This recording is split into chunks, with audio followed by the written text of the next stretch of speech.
ಆಕಾಶವಾಣಿ ಹಾಸನ. ವಿಭಿನ್ನ ಕ್ಷೇತ್ರಗಳಲ್ಲಿ ಅನುಕರಣೀಯವಾಗಿ ಕಾಯಕ ಮಾಡುತ್ತಿರುವ ವ್ಯಕ್ತಿಗಳನ್ನು ಪರಿಚಯಿಸುವ ಕಾರ್ಯಕ್ರಮ ಆಕಾಶದೀಪ. ಈಗ ಕೇಳಿ, ಉದ್ಯಮಿ ಹಾಗೂ ಸಮಾಜ ಸೇವಕ, ಬೇಲೂರು ತಾಲೂಕು ಹೆಬ್ಬಾಳಿನ HR ಸುಧಾಕರ್ ಅವರೊಂದಿಗಿನ ಮಾತುಕತೆಗಳನ್ನು. ಪ್ರೀತಿಯ ಕೇಳುಗರೆ ನಮಸ್ಕಾರ. ಇವತ್ತಿನ ಕಾರ್ಯಕ್ರಮಕ್ಕೆ ಸ್ವಾಗತ. ಇವತ್ತಿನ ಕಾರ್ಯಕ್ರಮದ ಅಪರೂಪದ ಅತಿಥಿ ಬೇಲೂರು ತಾಲೂಕು ಹೆಬ್ಬಾಳು ಗ್ರಾಮದ ಉದ್ಯಮಿಯಾಗಿರ್ತಕ್ಕಂತಹ HR ಸುಧಾಕರ್ ಅವರು. ಸುಧಾಕರ್ ಅವರು ಹುಟ್ಟಿ ಬೆಳೆದಿದ್ದೆಲ್ಲವೂ ಹೆಬ್ಬಾಳು ಗ್ರಾಮದಲ್ಲಿ. ಹೆಬ್ಬಾಳು ಬೇಲೂರಿನಿಂದ ಹಳೆಬೀಡಿಗೆ ಹೋಗುವಂತಹ ರಸ್ತೆಯಲ್ಲಿ ನಮಗೆ ಕಾಣಸಿಗುತ್ತೆ. ತುಂಬಾ ಮುಂದುವರೆದ ಗ್ರಾಮ ಅಲ್ಲದೆ ಇದ್ರೂ ಕೂಡ ಇಲ್ಲಿ ಇರ್ತಕ್ಕಂತಹ ಜನರ ಜೀವನ ಒಂದಷ್ಟು ಮುಂದುವರೆದಿದೆ ಅಂತ ಹೇಳಬಹುದು. ಅದಕ್ಕೆ ಕಾರಣ ಸುಧಾಕರ್ ಆ ಥರದ ವ್ಯಕ್ತಿತ್ವ ಇರುವಂಥವರು. ಇಲ್ಲೇ ಇರಬಾರ್ದು, ಉಳಿಬಾರ್ದು, ಹೊರಗೆ ಹೋಗಿ ಏನಾದರೂ ಒಂದಷ್ಟು ಸಾಧನೆಯನ್ನ ಮಾಡಬೇಕು ಅಂತ ಹೋಗಿ ಇವತ್ತಿಗೂ ಕೂಡ ಸಾಧನೆಯ ಹಾದಿಯಲ್ಲಿ ಇರ್ತಕ್ಕಂಥವ್ರು. ಸುಧಾಕರ್ ಅವರು ಹೆಬ್ಬಾಳಿನಿಂದ ಬೆಂಗಳೂರಿನವರೆಗೂ ಹೇಗೆ ಬೆಳೆದ್ರು, ಅವರ ಬೆಳವಣಿಗೆಯ ಬೇರೆ ಬೇರೆ ಹಂತಗಳು ಹೇಗಿತ್ತು, ಅದಕ್ಕಾಗಿ ಏನೆಲ್ಲ ಕಷ್ಟವನ್ನ ಅವರು ಸಹಿಸಿಕೊಂಡ್ರು ಅನ್ನುವಂಥ ವಿಚಾರಗಳನ್ನ ಅವರಿಂದಲೇ ನಾವು ಕೇಳಿ ತಿಳಿದುಕೊಳ್ಳೋಣ. ನಮಸ್ಕಾರ ಸುಧಾಕರ್ ಅವ್ರಿಗೆ. ನಮಸ್ಕಾರ. ಆಕಾಶವಾಣಿ. ಸುಧಾಕರ್ ಅವರೇ, ತಾವು ಹುಟ್ಟಿ ಬೆಳೆದಿದ್ದೆಲ್ಲವೂ ಕೂಡ ಹೆಬ್ಬಾಳು ಗ್ರಾಮದಲ್ಲಿ. ಹೌದು. ನಿಮ್ಗೆ ಬುದ್ಧಿ ಬಂದಂತ ಸಂದರ್ಭದಲ್ಲಿ ಹೆಬ್ಬಾಳು ಗ್ರಾಮ ಅನ್ನುವಂಥದ್ದು ಹೇಗಿತ್ತು? ಹೆಬ್ಬಾಳು ಗ್ರಾಮದಲ್ಲಿ ನಾನು ಹುಟ್ಟಿದ್ರು ನಮ್ಮದು ಒಟ್ಟು ಕುಟುಂಬ. ನಮ್ಮ ದೊಡ್ಡಪ್ಪನವರು ಬೇಲೂರಲ್ಲಿ ಕಾಂಟ್ರಾಕ್ಟರ್ ಆಗಿದ್ರು, HB ಅಪ್ಪಣ್ಣಯ್ಯ ಅಂತ. 3 ಜನ ತಂದೆಯವರು, 12 ಜನ ಮಕ್ಕಳಿದ್ವಿ. 12 ಜನಗಳನ್ನು ಕೂಡ ಬೇಲೂರಿನ ಮನೆಯಲ್ಲಿ ಇಟ್ಕೊಂಡು ನಮ್ಮ ದೊಡ್ಡಪ್ಪನವರು ಅಪ್ಪಣ್ಣಯ್ಯನವರು ನಮ್ಮನ್ನೆಲ್ಲರನ್ನೂ ಅಲ್ಲಿ 1ನೇ ತರಗತಿಯಿಂದನ ಓದಿಸ್ತಾ ಇದ್ರು. 1ನೇ ತರಗತಿಯಿಂದ 7ನೇ ತರಗತಿ ತನಕ ನಾನು ಬೇಲೂರಿನ ಪ್ರೈಮರಿ ಸ್ಕೂಲ್ ಮತ್ತು ಮಿಡ್ಲ್ ಸ್ಕೂಲಲ್ಲಿ ಓದಿದೆ. ನಂತರ ನಮ್ಮ 3 ತಂದೆಗೆ 3 ಗಂಡು ಮಕ್ಕಳನ್ನು, ಅವರಿಗೊಂದು ಆಸೆ ಇತ್ತು, ಒಳ್ಳೆ ಎಜುಕೇಷನ್ ಕೊಡಿಸಿ ಒಳ್ಳೆ ಕೆಲಸಕ್ಕೆ ಸೇರಿಸ್ಬೇಕಿತ್ತು ಅನ್ನೋ ಒಂದು ಆಸೆ ಇಟ್ಕೊಂಡು ಅವರು ನಮ್ಮನ್ನು ಮಂಗಳೂರಿನ ಕಡೆಗೆ ಓದಿಸ್ಬೇಕು, ಎಲ್ಲೆಲ್ಲಿ ಕಾಫಿ ಪ್ಲ್ಯಾಂಟ್ಗಳು ಮಕ್ಕಳು ಓದಿಸ್ತಿದ್ರು ಅಂಥ ಕಡೆ ಓದಿಸ್ಬೇಕು ಅಂತ ಆಸೆ ಇಟ್ಕೊಂಡು ಪುತ್ತೂರಿನ ಸೆಂಟ್ ಫಿಲೋಮಿನಾ ಹೈಸ್ಕೂಲ್ನ ವಿದ್ಯಾಭ್ಯಾಸವನ್ನು ಮುಗಿಸಿದ್ವಿ. ಅಲ್ಲಿ ಸೇರಿಸಿದ್ರು. ನಂತರದಲ್ಲಿ ನನ್ನ 2 ದೊಡ್ಡಪ್ಪ ಮಗ ಮತ್ತು ಚಿಕ್ಕಪ್ಪ ಮಗ, ನಮ್ಮ 3 ಜನ ತಂದೆಗೆ ನಾನು ಮಧ್ಯದ ತಂದೆಯವರ ಮಗ. ನನ್ನ ತಂದೆ ಹೆಸರು ರುದ್ರಪ್ಪಯ್ಯ ಅಂತ, ಚಿಕ್ಕಪ್ಪನ ಹೆಸರು ಹಾಲಪ್ಪ, ದೊಡ್ಡವರು ಅಪ್ಪಣ್ಣಯ್ಯ ಅಂತ. ಅವರೇ ನಮ್ಮ ಮನೆಯ ನೇತೃತ್ವ ಮತ್ತು ಲೀಡರ್ಶಿಪ್ಪು. ಅಪ್ಪಣ್ಣಯ್ಯನವರು ತುಂಬ ಪಾಪ್ಯುಲರ್ ವ್ಯಕ್ತಿಯಾಗಿದ್ದರು, ರಾಜಕೀಯದಲ್ಲಿ ನಿಷ್ಠಾವಂತ ವ್ಯಕ್ತಿಯಾಗಿದ್ದರು. ಅವರ ಆದರ್ಶಗಳು, ನಮ್ಮ ತಂದೆ ತಾಯಿಗಳ, ಚಿಕ್ಕಪ್ಪನವರ ಆದರ್ಶ, ಇದು ನಮ್ಮನ್ನು ಮೊದಲಿಂದನೂ ಪ್ರೇರೇಪಿಸ್ತಾ ಇತ್ತು. ಅವರು ತುಂಬ ಸತ್ಯವಂತರು, ನಿಷ್ಠುವಂತರು, ಯಾರ ಆಸೆಗೂ ಪಡಬಾರ್ದು, ಯಾರ ಅಂಗಿಗೂ ಇರಬಾರ್ದು ಅನ್ನೋ ಒಂದು ಚಿಕ್ಕದಿಂದನೇ ನಮಗೆ ಅವರು ಮಾತಾಡುವ ರೀತಿಯಲ್ಲಿ, ಬೇರೆಯವರಿಗೆ ಹೇಳುವ ರೀತಿಯಲ್ಲಿ ನಮಗೆ ಅದೊಂಥರ ಮೈಗತವಾಗಿತ್ತು. ಸೊ ಅದನ್ನಿಟ್ಕೊಂಡು ಹೈಸ್ಕೂಲ್ ನಂತರ ನಾವು ಕಾಲೇಜಿಗೆ ನಾನು ಪುನಃ 2 ವರ್ಷ ಬೇಲೂರಿನಲ್ಲೇ ಮುಗಿಸ್ದೆ. ಯಾವುದೇ ವ್ಯಕ್ತಿಗೆ ಶಿಕ್ಷಣ ಚೆನ್ನಾಗಿರ್ಬೇಕು ಅಂತ ಹೇಳಿದ್ರೆ ಪ್ರಾಥಮಿಕ ವಿದ್ಯಾಭ್ಯಾಸ ಇರುತ್ತಲ್ಲ, ಅದು ಬಹಳ ಮುಖ್ಯ. ಅದನ್ನು ಅಡಿಪಾಯ ಅಂತ ಹೇಳಿ ಕರೀತಾರೆ.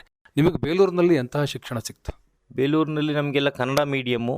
ಶಿಕ್ಷಣ ಅಂತ ಏನು ಉನ್ನತ ಮಟ್ಟದ್ದಿರಲಿಲ್ಲ, ಬೇರೆ ಆಪ್ಷನ್ಸ್ ಇರಲಿಲ್ಲ.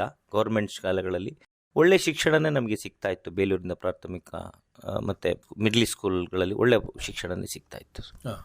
ಆನಂತರ ನೀವು ಹೈಸ್ಕೂಲ್ಗೆ ಅಂಥೇಳಿ ಮಂಗಳೂರಿಗೆ ಹೋದ್ರಿ. ಮಂಗಳೂರು ಒಂದು ಸ್ವಲ್ಪ ವಿಭಿನ್ನವಾದಂಥ ಒಂದು ಪ್ರದೇಶ. ಅದು ವಾತಾವರಣದಲ್ಲೂ ಕೂಡ ಹೌದು ಮತ್ತು ಸಂಸ್ಕೃತಿಯಲ್ಲಿಯೂ ಕೂಡ ಹೌದು. ಅಲ್ಲಿಗೆ ಹೋಗಿ ಹೆಂಗೆ ಹೊಂದ್ಕೊಂಡ್ರಿ ಮತ್ತು ಅಲ್ಲಿ ಏನೆಲ್ಲ ಬದಲಾವಣೆಗಳಾಯಿತು ನಿಮ್ಮ ಶಿಕ್ಷಣದಲ್ಲಿ? ನಿಜವಾಗ್ಲೂ ನಮಗೆ ಬದಲಾವಣೆಯ ಒಂದು ತಿರುವು ಅಂತ ಹೇಳ್ಬೋದು. ಯಾಕೆಂತಂದರೆ ನಾವಿಲ್ಲಿ ಭಾಷೆ, ಇಲ್ಲಿಯ ನಡ್ಕೊಳ್ಳುವ ರೀತಿನೇ ಬೇರೆ. ಅಲ್ಲಿಯ ಅವರ ತುಳು ಮಾತಾಡುವ ಶೈಲಿ, ಕನ್ನಡ ಮಾತಾಡುವ ಶೈಲಿ, ಅವರ ಸಾಫ್ಟ್ನೆಸ್ಸು, ನಾವು ರಫ್ಫು, ನಾವು ಮಾತಾಡೋದೆಲ್ಲ ಸ್ವಲ್ಪ ರಫ್ಫು, ಅಲ್ಲಿ ಮಾತಾಡೋದೆಲ್ಲ ಸ್ವಲ್ಪ ಸ್ಮೂತು. ನಮಗೂ ಅವ್ರಿಗೂ ಇನಿಷಿಯಲಿ ಹೊಂದಾಣಿಕೆನೇ ಆಗ್ತಾ ಇರಲಿಲ್ಲ. ಅಲ್ಲಿ ನಮ್ಮ ಕಡೆಯಿಂದ ಓದುವಂಥವ್ರು ತುಂಬ ಜನ ಇದ್ದರು. ಹಾಗಾಗಿ ನಾವು ಅವರೊಟ್ಟಿಗೆ ಸೇರಿಕೊಂಡು ಅದೊಂದು ಟರ್ನಿಂಗ್ ಪಾಯಿಂಟ್ ನಮಗೆ. ಪುತ್ತೂರಿನ ಸೆಂಟ್ ಫಿಲೋಮಿನಾ ಹೈಸ್ಕೂಲ್ ಅಂತಿದೆ, ಅದೊಂದು ಟರ್ನಿಂಗ್ ಪಾಯಿಂಟ್ ನಮ್ಮ ಲೈಫಲ್ಲಿ. ಇಲ್ಲಿ ಶಿಕ್ಷಣಕ್ಕೂ ಅಲ್ಲಿ ಶಿಕ್ಷಣಕ್ಕೂ ಏನು ಅನ್ನಿಸ್ತು ತಮಗೆ? ತುಂಬಾ ವ್ಯತ್ಯಾಸ ಇದೆ. ನಾನು ಹೈಸ್ಕೂಲಿಗೆ ಸೇರಿಕೊಂಡಾಗ ನಮಗೆ ಇಂಗ್ಲೀಷು ಎಲ್ಲ ಕರೆಕ್ಟಾಗಿ ಬರ್ತಾ ಇರಲಿಲ್ಲ. ನಾವು ಕನ್ನಡ ಮೀಡಿಯಮ್ಗೆ ಸೇರಿಕೊಂಡಿದ್ವಿ. ಅಂದರೂ ಕೂಡ 8ನೇ ತರಗತಿನಲ್ಲಿ ನನಗೆ ಇಂಗ್ಲೀಷ್ ಬರದೇ ಇರೋ ಕಾರಣ ನಾನು 8ನೇ ತರಗತಿಯಲ್ಲಿ 1 ವರ್ಷ ನನ್ನನ್ನು ರಿಟೈನ್ ಮಾಡಿದ್ದು, ಅಂದರೆ ಫೇಲ್ ಮಾಡಿದ್ದು. ಇನ್ನೂ 1 ವರ್ಷ 8ನೇ ತರಗತಿನ ಓದು, ನಿನಗೆ ಇಂಗ್ಲೀಷ್ ಕರೆಕ್ಟಾಗಿ ಬರೋದಿಲ್ಲ ಕೆಲವೆಲ್ಲ ಅಂತೇಳಿ ರಿಟೈನ್ ಮಾಡಿಸಿ ನಂತರ ಕಂಟಿನ್ಯೂ ಮಾಡಿದ್ದೆ. ಒಟ್ಟಾರೆ ಸಾಕಷ್ಟು ಬದಲಾವಣೆಗಳನ್ನು ಕಾಣಲಿಕ್ಕೆ ಅಲ್ಲಿ ಸಾಧ್ಯ ಆಯಿತು ಅಂತೀರಿ? ಖಂಡಿತವಾಗಿಯೂ. ಹೈಸ್ಕೂಲಲ್ಲಿ ಒಳ್ಳೆ ಊಟ ಪ್ಲಸ್ ಆಟ, ಓದು, ಶಿಸ್ತು, ಸಮಯ ಪ್ರಜ್ಞೆ ಎಲ್ಲದನ್ನು ಕಲಿಸಿದಂಥ ಒಂದು ಜೀವನ ಅಂತಂದರೆ ನಮ್ಮ ಹೈಸ್ಕೂಲಿನ ಜೀವನ. ಅಲ್ಲಿಂದ ಮತ್ತೆ ವಾಪಸ್ಸು ಬೇಲೂರಿಗೆ ಬಂದೆ ಅಂತೇಳಿ ಹೇಳಿದ್ರಿ. ಏನು ಓದಿದ್ರಿ ಇಲ್ಲಿ ಬಂದು? ಬೇಲೂರಲ್ಲಿ ಬಂದು ಇಲ್ಲಿ ನನಗೆ PCMB ತೊಗೊಂಡಿದ್ದೆ. ನಾನು ನನ್ನ ಸಿವಿಲ್ ಇಂಜಿನಿಯರ್ ಮಾಡಬೇಕು ಅಂತ ನಮ್ಮ ದೊಡ್ಡಪ್ಪನವ್ರಿಗೆ ಕನಸಿತ್ತು. ಹಾಗಾಗಿ ನನ್ನನ್ನು ಸೈನ್ಸ್ ತೊಗೊಳ್ಳಿಕ್ಕೆ ಹೇಳಿದರು. ಸೈನ್ಸ್ ತೊಗೊಂಡಿದ್ದೆ. ಬಟ್ ನಾನು ಅಲ್ಲಿ ನನಗೆ ಅಷ್ಟು ಇಂಟ್ರೆಸ್ಟ್ ಇಲ್ಲದೆ ಇರೋದ್ರಿಂದ ನಾನು ಅದನ್ನು ಮತ್ತು ಸೆಕೆಂಡ್ PUCನಲ್ಲಿ ಸ್ಟಾಪ್ ಮಾಡಿ ತದನಂತರ ನಾನು ಡಿಪ್ಲೊಮಾ ಕಾಲೇಜಿಗೆ ಸೇರಿದೆ. ಡಿಪ್ಲೊಮಾಗೆ ಮತ್ತೆ ನೀವು ದಕ್ಷಿಣ ಕನ್ನಡಕ್ಕೆ ಹೋದ್ರಿ ಅಲ್ವಾ? ಹೌದು, ಯಾಕೆ ಅಂತಂದರೆ ಅದು ನನಗೆ ಆ ಒಂದು ಟೇಸ್ಟ್ ಇತ್ತು. ಅದು ದಕ್ಷಿಣ ಕನ್ನಡದಲ್ಲಿ ಅಲ್ಲಿಯ ಒಂದು ಎಜುಕೇಷನ್ ಸಿಸ್ಟಮ್ಮು, ಕಲ್ಚರು ಇಲ್ಲಿಗಿಂತ ತುಂಬ ಮೇಲ್ದರ್ಜೆಗಿತ್ತು. ಅಲ್ಲಿ ಹೋದರೆ ನಮಗೆ ಆ ಟರ್ನಿಂಗ್ ಪಾಯಿಂಟ್ ಅಂತೇಳಿದ ಅದು ಸೆಕೆಂಡ್ ಟರ್ನಿಂಗ್ ಪಾಯಿಂಟ್ ಡಿಪ್ಲೊಮಾ ಆಟೋಮೊಬೈಲ್ಗೆ ಸೇರಿಕೊಂಡಾಗ ನನಗಾಗಿದೆ. ಅಲ್ಲಿ ನೀವು ಅಲ್ಲಿಯೂ ಕೂಡ ಒಂದು ಪ್ರತಿಷ್ಠಿತ ಶಿಕ್ಷಣ ಸಂಸ್ಥೆಯಲ್ಲಿ ಓದ್ದವರು, KVG ಅಂತ ಹೇಳಿ ಏನು ಇದೆಯೋ ಆ ಒಂದು ಸಂಸ್ಥೆಗಳಲ್ಲಿ ಓದ್ದವರು. ಅಲ್ಲಿ ಯಾವ ರೀತಿಯ ಅನುಭವಗಳಾಯಿತು, ಅಲ್ಲಿ ನಿಮ್ಮ ಬದುಕಿಗೆ ಹೇಗೆ ತಿರುವು ಸಿಕ್ತು? ಪುತ್ತೂರಿನ ಕುರಿಂಜಿ ವೆಂಕಟರಮಣಗೌಡ ಕಾಲೇಜ್ ಅಂತ, ಅಲ್ಲಿ ಡಿಪ್ಲೊಮಾ ಆಟೋಮೊಬೈಲ್ಗೆ ಸೇರಿದೆ. ಆಟೋಮೊಬೈಲ್ ಓದಬೇಕಾದ್ರೆ ಅವಾಗೆಲ್ಲ ಒಂದಿತ್ತು, ಮೆಕ್ಯಾನಿಕಲ್ಲು ಆಟೋಮೊಬೈಲ್ ಓದುವವರು ಹುಡುಗರುಗಳೆಲ್ಲ ಸ್ವಲ್ಪ ದಡ್ರು ಅನ್ನೋ ಒಂದು ಅಭಿಪ್ರಾಯ ಇತ್ತು. ಯೂಶಲ್ಲಾಗಿ ಸಿವಿಲ್ಲು, ಮೆಕ್ಯಾನಿಕಲ್ಲು, ಎಲೆಕ್ಟ್ರಿಕಲ್ಲು, ಅದಕ್ಕಿಂತ ಮೊದಲು ಕಂಪ್ಯೂಟರ್ ಸೈನ್ಸ್, ನಂತರದಲ್ಲಿ ಲಾಸ್ಟ್ ಆಟೋಮೊಬೈಲು ಇವರಿಗೆಲ್ಲ ಬರ್ತಾಯಿದ್ರು. ಅಂದ್ರೂ ನಮ್ಗೆ ಅದೊಂದು ಇಂಟ್ರೆಸ್ಟ್ ಇದ್ರಿಂದ ನಾನು ಆಟೋಮೊಬೈಲೇ ಬೇಕಂತಲೇ ತೊಗೊಂಡಿದ್ದೆ. ಯಾಕೆ ಆಟೋಮೊಬೈಲ್ ಬಗ್ಗೆ ಯಾಕೆ ಅಷ್ಟೊಂದು ಆಸಕ್ತಿ ಇತ್ತು ನಿಮಗೆ? ತುಂಬ ಜನಕ್ಕೆ ಈ ಕಾರ್ಗಳ ಬಗ್ಗೆ ಯೂಶಲಾಗಿ ಗಂಡು ಮಕ್ಳುಗಳಿಗೆ ಚಿಕ್ಕದ್ರಿಂದನೂ ಒಂದು ಅಟ್ರಾಕ್ಷನ್ಸ್ ಇರುತ್ತಲ್ಲ, ಆ ಬೇಸಿಸ್ ಮೇಲೆ ಪ್ಲಸ್ ನನಗೆಲ್ಲೋ ಒಂದು ಕಡೆ ಬ್ರೇಕ್ ಇನ್ಸ್ಪೆಕ್ಟರ್ ಆಗಬೇಕು ಅಂತಂದರೆ ಮಿನಿಮಮ್ ಡಿಪ್ಲೊಮಾ ಆಟೋಮೊಬೈಲ್ ಓದಲೇಬೇಕಿತ್ತು. ಆ ಒಂದು ಕಾನ್ಸೆಪ್ಟ್ ಇಟ್ಕೊಂಡು ನಾನು ಡಿಪ್ಲೊಮಾ ಆಟೋಮೊಬೈಲ್ ತೊಗೊಂಡೆ. ಬ್ರೇಕ್ ಇನ್ಸ್ಪೆಕ್ಟರ್ ಆಗಲೇಬೇಕು ಅನ್ನೋ ಅಂಥದ್ದು ನಿಮ್ಮ ಮನಸ್ಸಲ್ಲಿ ಇದ್ದಿದ್ದು? ಹೌದು ಇತ್ತು. ಯಾಕೆ ಬ್ರೇಕ್ ಇನ್ಸ್ಪೆಕ್ಟರ್ ಆಗಲಿಲ್ಲ? ಒಂದು, ಆಗ ಕಾಲ್ ಫಾರ್ ಮಾಡಲಿಲ್ಲ, ಆ ಒಂದು ಇತಿಮಿತಿ ಟೈಮ್ಗಳಲ್ಲಿ ಕಾಲ್ ಫಾರ್ ಮಾಡಿರಲಿಲ್ಲ. ಎರಡನೇದು, ಅವಾಗಿನ ನಮ್ಮ ದೊಡ್ಡಪ್ಪನವ್ರನ್ನ ಕೇಳಕ್ಕೆ ಹೋದಾಗ ಅವಾಗ ಯಾವಾಗ್ಲೂ ಅವ್ರು ಹೇಳೋರು, ನಾನಂತೂ ಇನ್ಫ್ಲೂಯೆನ್ಸ್ ಮಾಡಿ ಕೆಲಸ ಕೊಡಿಸಲ್ಲ, ನಿಮ್ಮ ಮಾರ್ಕ್ಸಿಗೆ ನಿಮಗೆ ತಕ್ಕನಾಗಿ ನಿಮಗೆ ಗೌರ್ಮೆಂಟ್ ಜಾಬ್ ಸಿಕ್ಕಿದ್ರೆ ಹೋಗ್ಬೋದು, ಇಲ್ಲ ಅಂದರೆ ನಾನಂತೂ ಇನ್ಫ್ಲೂಯೆನ್ಸು ದುಡ್ಡು ಕೊಟ್ಟು ಸೇರಿಸೋದಿಲ್ಲ, ಡಿಸೈಡ್ ನೀವು ಮಾಡಿ ಅಂತ ಹೇಳ್ತಿದ್ರು. ಅವಾಗಿನ ವ್ಯವಸ್ಥೆಗಳು ನೋಡುವಾಗ್ಲೂ ನಮಗೆ ಒಂದು ಸೀನಿಯಾರಿಟಿ ಆಗಿರ್ಬೋದು, ತಕ್ಷಣದಲ್ಲಿ ಕಾಲ್ ಫಾರ್ ಮಾಡಿರಲಿಲ್ಲ, ನನಗೆ ಸುಮ್ಮನೆ ಕೂತ್ಕೊಳ್ಳೋಕ್ಕೆ ಮನಸ್ಸಿರಲಿಲ್ಲ. ಹಾಗಾಗಿ ನಾನು ಬೆಂಗಳೂರಿಗೆ ಪ್ರಯಾಣವನ್ನು ಬೆಳೆಸ್ದೆ. ಬೆಂಗಳೂರಿಗೆ ಹೋಗಬೇಕು ಅನ್ನೋ ಅಂತ ಒತ್ತಡ ಇತ್ತು ಅಥವಾ ಹೇಗೆ? ಇಲ್ಲ, ನಾನೇ ವಾಲಂಟಿಯರಿ ಆಗಿ ಬೆಂಗಳೂರನ್ನ ಸೇರಿಕೊಂಡೆ. ಯಾಕೆ ಬೆಂಗಳೂರಿಗೆ ಹೋಗಬೇಕು ಅಂತ ಯಾಕೆ ಅನ್ನಿಸ್ತು? ಯಾಕೆಂತಂದರೆ ಅಲ್ಲಿ ಆಟೋಮೊಬೈಲ್ ಸರ್ವಿಸ್ ಕಲಿಬೇಕು ಅಂತಂದರೆ, ನಾವು ಓದಿದ್ರ ಬಗ್ಗೆನೇ ಮುಂದುವರಿಬೇಕು ಅಂತಂದರೆ ಬೆಂಗಳೂರೇ ಕೇಂದ್ರ ಬಿಂದು, ಅಲ್ಲೇ ಡೀಲರ್ಶಿಪ್ಸು, ಜಾಬ್ ಆಪರ್ಚುನಿಟೀಸ್ ಅಲ್ಲೇ ಜಾಸ್ತಿ ಇದ್ದದ್ದು. ಹಾಗಾಗಿ ನಾವು ಬೆಂಗಳೂರಿಗೆ ಹೋಗಬೇಕಾಯ್ತು. ನೀವು ಬೆಂಗಳೂರಿಗೆ ಹೋದ ಕಾಲಕ್ಕೆ ಬೆಂಗಳೂರು ಹೇಗಿತ್ತು? ಅವಾಗ ಟೋಟಲಿ ಡಿಫ್ರೆಂಟ್ ಆಗಿತ್ತು. ನಾನು ಮಾಗಡಿ ರೋಡಿಂದ ಮೆಜೆಸ್ಟಿಕ್ಕಿಂದ ಶಿವಾಜಿನಗರಿಂದ ನಾಗಾ ಥಿಯೇಟ್ರು 3 ಬಸ್ಸನ್ನು ನಾವು ಅರ್ಧ ಗಂಟೆನಲ್ಲಿ ಪ್ರಯಾಣ ಮಾಡ್ತಾಯಿದ್ವಿ ಅವಾಗ. ಈಗ 5 ಕಿಲೋಮೀಟ್ರಿಗೂ 3/4 ಗಂಟೆ ಬೇಕಾಗ್ತದೆ. ಅದೇ ಡಿಫ್ರೆನ್ಸ್. ಬೆಂಗಳೂರು ಅಷ್ಟು ಸುಲಭ ಅಲ್ಲ, ಎಲ್ಲ ಇಷ್ಟಪಟ್ಟು ಹೋಗ್ತಾರೆ, ಆದರೆ ಎಲ್ಲರೂ ಕೂಡ ಅಷ್ಟು ಪ್ರೀತಿಯಿಂದ ಅದು ಸ್ವಾಗತ ಮಾಡೋದಿಲ್ಲ. ಸಾಕಷ್ಟು ಕಷ್ಟಗಳನ್ನು ಎದುರಿಸ್ಬೇಕಾಗತ್ತೆ. ನೀವು ಏನೆಲ್ಲ ಸಂಕಷ್ಟಗಳನ್ನು ಎದುರಿಸಿದ್ರಿ ಅಲ್ಲಿ? ಇನಿಷಿಯಲ್ದು ಹೇಳಲಿಕ್ಕೆ ಹೋದರೆ ತುಂಬಾ ದೊಡ್ಡ ಸ್ಟೋರಿಗಳಿದೆ, ತುಂಬಾ ಲಾಂಗ್ ಇದಿದೆ. ನಾನು ಸೇರಿಕೊಂಡಾಗ ನಾನು ಹೇಳಿದಾಗೆ ನನ್ನ ಸಂಬಳ 650 ರೂಪಾಯಿ ಇತ್ತು. ನಮಗೆ ಖರ್ಚಿಗೆ ಒಂದು 1000 ರೂಪಾಯಿ ಬೇಕಿತ್ತು. ಇಲ್ಲಿಂದನೇ ಸ್ವಲ್ಪ ದುಡ್ಡು ತರಿಸ್ಕೊಂಡು ಹೆಂಗೋ ಮಾಡ್ತಾಯಿದ್ವಿ. ಅಲ್ಲಿ ಉಳ್ಕೊಳ್ಳಿಕ್ಕೂ ಸಮಸ್ಯೆಗಳಿರ್ತಿತ್ತು. ಇವಾಗೆಲ್ಲ ಎಲ್ಲ ಸಿಗುತ್ತೆ PGಗಳಂತ, ಅವಾಗೆಲ್ಲ ಏನೂ ಇರ್ತಿರ್ಲಿಲ್ಲ ಆ ಥರ ಎಲ್ಲ. ಒಂದು ಯಾರ್ದಾರು ರಿಲೇಷನ್ಸ್ ಮನೇಲಿ ಇರಬೇಕಿತ್ತು, ಇಲ್ಲ ಫ್ರೆಂಡ್ಸ್ಗಳು ರೂಮ್ ಮಾಡ್ಕೊಂಡಿರಬೇಕಿತ್ತು. ಹೇಗೋ ನಮ್ಮ ಒಬ್ಬರು ದೊಡ್ಡಮ್ಮನ ಮಗಳಿದ್ರು, ಅವ್ರ ಮನೆಯಲ್ಲಿ ನಾನಿದ್ದೆ. ಪ್ರಯಾಣ ಪ್ಲಸ್ ಅಲ್ಲಿ ನಮಗೆ ಊಟ ತಿಂಡಿಯ ವ್ಯವಸ್ಥೆ ಎಲ್ಲದಕ್ಕೂ ಕಷ್ಟ ಇತ್ತು. ಆವಾಗ ಅಷ್ಟು ಸುಲಭ ಇರಲಿಲ್ಲ. ಊಟಕ್ಕೆಲ್ಲ ತುಂಬ ಬೆಲೆ ಇತ್ತು, ಒಂದು 10 ರೂಪಾಯಿಗೂ ಬೆಲೆ ಇತ್ತು. ಒಂದು ಸಲ ಇನ್ಸಿಡೆಂಟ್ ಹೇಳ್ಬೇಕಂತಂದರೆ, ನನ್ನ ಹತ್ರ ದುಡ್ಡು ಖಾಲಿ ಆಗಿತ್ತು, ಯಾರೂ ಇರಲಿಲ್ಲ ಮನೆಯಲ್ಲಿ, ಜ್ವರ ಬಂದಿತ್ತು. ನನ್ನ ಹತ್ರ ಇದ್ದದ್ದೇ ಒಂದು 10-15 ರೂಪಾಯಿ. ಬೆಳಗ್ಗೆ ತಿಂಡಿ ಮಾಡದೆ ಆಫೀಸಿಗೆ ಹೋಗಿ ಅಲ್ಲಿ ಯಾರ ಹತ್ರನೋ ಸಾಲ ಮಾಡಿ ತಿಂಡಿ ತಿಂದು ಮಾತ್ರೆ ತೊಗೊಂಡು ಕೆಲಸ ಮಾಡಿದಂಥ ಪರಿಸ್ಥಿತಿಗಳನ್ನು ಕೂಡ ನಾವು ಫೇಸ್ ಮಾಡಿದ್ವಿ. ಅವಾಗ ದುಡ್ಡಿಗೆ ತುಂಬಾ ಬೆಲೆ ಇತ್ತು. ತುಂಬ ಅಂದರೆ ಅದಕ್ಕೆ ಹೇಳಲಿಕ್ಕೆ ಸಾಧ್ಯ ಇಲ್ಲ, ಅಷ್ಟು ಬೆಲೆ ಇತ್ತು ದುಡ್ಡಿಗೆ. 1000 ರೂಪಾಯಿಗೆ ದೊಡ್ಡ ಬೆಲೆ ಇತ್ತು ಅವತ್ತು.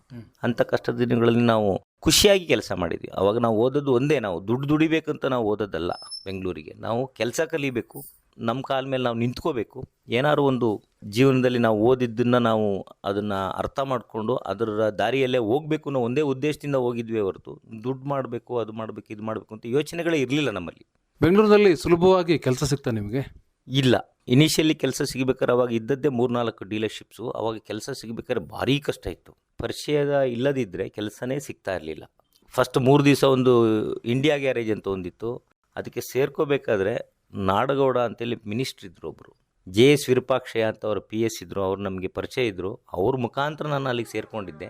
ಬಟ್ ಅಲ್ಲಿಯ ವಾತಾವರಣ ನೋಡಿ 3 ದಿವಸದಲ್ಲಿ ಬಿಟ್ಟು ಬೇರೆ ಇನ್ನೊಂದು ಸೋಲಾರ್ ಆಟೋಮೊಬೈಲ್ಸ್ ಅನ್ನೋ ಅಂತ ನನ್ನ ಪಾರ್ಟ್ನರ್ ಈಗೇನು ರಾಮಪ್ರಸಾದ್ ರೈ ಅಂತಿದ್ದಾರೆ, ಅವ್ರು ಕೆಲಸ ಮಾಡ್ತಾಯಿದ್ರು. ಅವ್ರು ಅಲ್ಲಿಗೆ ನನ್ನನ್ನು ಸೇರಿಸ್ಕೊಂಡ್ರು. ಅವ್ರು 2 ವರ್ಷ ಮೊದಲೇ ಹೋಗಿದ್ರು ಅಲ್ಲಿಗೆ. ಹಾಗಾಗಿ ಅವರು ಅಲ್ಲಿ ಅಳಬರಾಗಿದ್ದರು. ಅವರು ನನಗೆ ರೆಫರೆನ್ಸ್ ಮಾಡಿ ಅಲ್ಲಿ ಸೇರಿಸ್ಕೊಂಡಿದ್ರು. ಈ ಡೀಲರ್ಶಿಪ್ ಕಂಪ್ನಿಗಳಲ್ಲೇ ಕೆಲಸ ಮಾಡಬೇಕು ಅಂತ ಆಸಕ್ತಿ ಇತ್ತು ನಿಮಗೆ, ಅಥವಾ ಯಾವುದಾದ್ರೂ ಕೆಲಸ ಸಿಕ್ಕಿದ್ರೆ ಸಾಕು ಅನ್ನುವಂಥದ್ದಿತ್ತ? ಇಲ್ಲ, ಅವಾಗ ಪ್ರೈವೇಟು ವರ್ಕ್ಶಾಪ್ಸು ಗ್ಯಾರೇಜಸ್ ಅಂತೇಳಿ ಅಂತ ಸಿಗುವಂಥದ್ದು ಭಾರೀ ಕಮ್ಮಿ ಇತ್ತು, ಇರಲೇ ಇಲ್ಲ.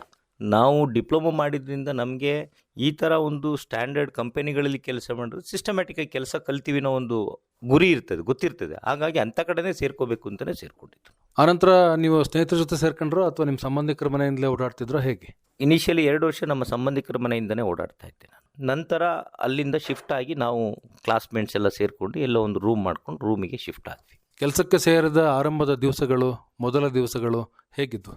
ಅವಾಗೆಲ್ಲ ಒಂಥರ ಆಟ ಆಡ್ದಂಗೆ, ಗೇಮ್ಸ್ ಆಡ್ದಂಗೆ, ನಮ್ಗೊಂದು ಖುಷಿಯಾಗಿ ಕೆಲಸಕ್ಕೆ ಹೋಗ್ತಾ ಇದ್ವಿ. ಬೇಸರದಿಂದ ಅಲ್ಲ, ಕೆಲಸ ಮಾಡಬೇಕು, ಕಲಿಬೇಕು ಅನ್ನೋ ಉದ್ದೇಶದಿಂದನೇ ಹೋಗ್ತಾ ಇದ್ವಿ. ಹಾಗಾಗಿ ಕಷ್ಟ ಅಂತ ಅನ್ನಿಸ್ಲಿಲ್ಲ ನಮಗೆ ಯಾವಾಗ. ಯಾವುದು ಸುಲಭವಾಗಿ ಕೆಲಸವನ್ನು ಕಲೀಲಿಕ್ಕೆ ಸಾಧ್ಯ ಆಯ್ತಾ? ಖಂಡಿತವಾಗಿ ಸಾಧ್ಯ ಆಯಿತು.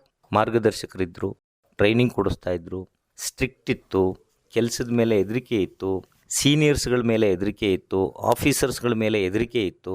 ನಾವೆಲ್ಲಿ ಹೆದರಿಕೆಯಿಂದ ನಾವು ಕೆಲಸವನ್ನು ಕಲಿತೀವಿ, ಕೆಲಸದಲ್ಲಿ ಮಾಡ್ತೀವಿ, ಅಲ್ಲಿ ಖಂಡಿತ ಕಲಿಕೆಯ ಒಂದು ಗುಣಮಟ್ಟ ಪ್ಲಸ್ ಪ್ರೋಗ್ರೆಸ್ ಅದು ತುಂಬಾ ಚೆನ್ನಾಗಿರುತ್ತೆ. ಅದು ನನಗೆ ಅದು ಲಭಿಸಿದೆ, ನನಗೆ ಸಿಕ್ಕಿದೆ ಅದು. ಏನೇನು ಕೆಲಸವನ್ನು ಮಾಡಿದ್ರಿ ಅಲ್ಲಿ ನೀವು ಅಂತ? ಅಂದರೆ ಬೇರೆ ಬೇರೆ ಹಂತಗಳಿರುತ್ತೆ. ನಿಮಗೆ ಕೆಲಸ ಮಾಡ್ದಂಗೆ ಒಳ್ಳೆ ಕೆಲಸಗಾರ ಅಂತ ಹೇಳಿ ಪ್ರಮೋಷನ್ ಸಿಗೋ ಅಂಥ ಸಾಧ್ಯತೆ ಇರುತ್ತೆ. ಯಾವ ಹಂತದಲ್ಲಿ ನೀವು ಸೇರ್ಪಡೆಗೊಂಡ್ರಿ, ಯಾವ ಹಂತದವರೆಗೂ ಅಲ್ಲಿ ಕೆಲಸವನ್ನು ಮಾಡಿದ್ರಿ? ನಾನು 92ರಲ್ಲಿ ಸೋಲಾರ್ ಅಟೋಮೊಬೈಲ್ ಸೇರಿಸಿದಾಗ ನನಗೆ 3 ತಿಂಗಳು ವಾಷಿಂಗ್ ಬಾಯ್ ಆಗಿ ನನ್ನನ್ನು ಅಲ್ಲಿಗೆ ಹಾಕ್ತಾರೆ.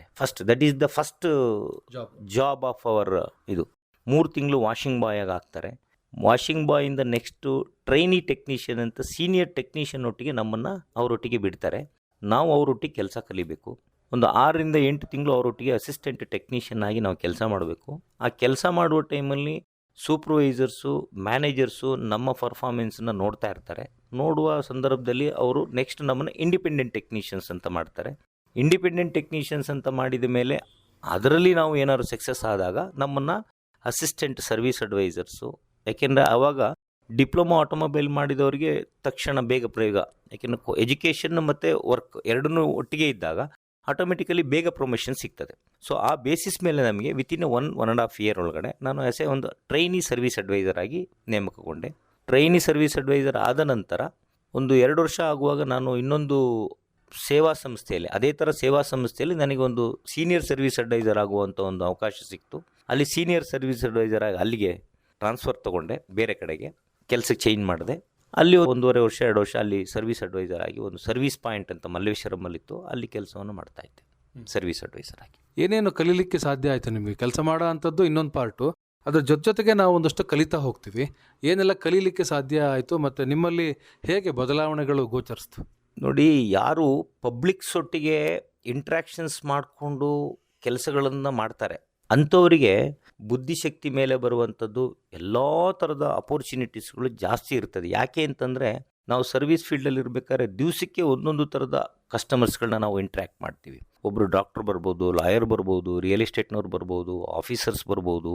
ಅವರೊಟ್ಟಿಗೆಲ್ಲ ನಾವು ಇಂಟ್ರ್ಯಾಕ್ಷನ್ಸ್ ಮಾಡಿಕೊಂಡು ಅವ್ರನ್ನ ಅರ್ಥ ಮಾಡಿಕೊಂಡು ಅವರಿಗೆ ಏನು ಬೇಕು ಅದನ್ನು ನಾವು ಡೆಲಿವರಿ ಮಾಡಿದಾಗ ಅವರ ಕಾರ್ಗಳ ವಿಷಯದಲ್ಲಾಗ್ಬೋದು, ಆ ಮಾತು ಡಿಫ್ರೆಂಟ್ ಪೀಪಲ್ಸ್ ಒಟ್ಟಿಗೆ ಜಾಸ್ತಿ ಇಂಟ್ರ್ಯಾಕ್ಷನ್ ಮಾಡ್ಬೇಕಾದ್ರೆ ನಮ್ಮ ಸ್ವಂತ ಒಂದು ಬುದ್ಧಿ ಬೆಳವಣಿಗೆ ಜಾಸ್ತಿ ಆಗ್ತದೆ, ಕಾನ್ಫಿಡೆನ್ಸ್ ಲೆವೆಲ್ ಜಾಸ್ತಿ ಆಗುತ್ತೆ, ಫ್ರೆಂಡ್ಶಿಪ್ ಜಾಸ್ತಿ ಆಗ್ತದೆ, ಕನೆಕ್ಟಿವಿಟಿ ಜಾಸ್ತಿ ಆಗ್ತದೆ. ಇದೆಲ್ಲದೂ ನಮಗೆ ಈ ಒಂದು advantage in the service field.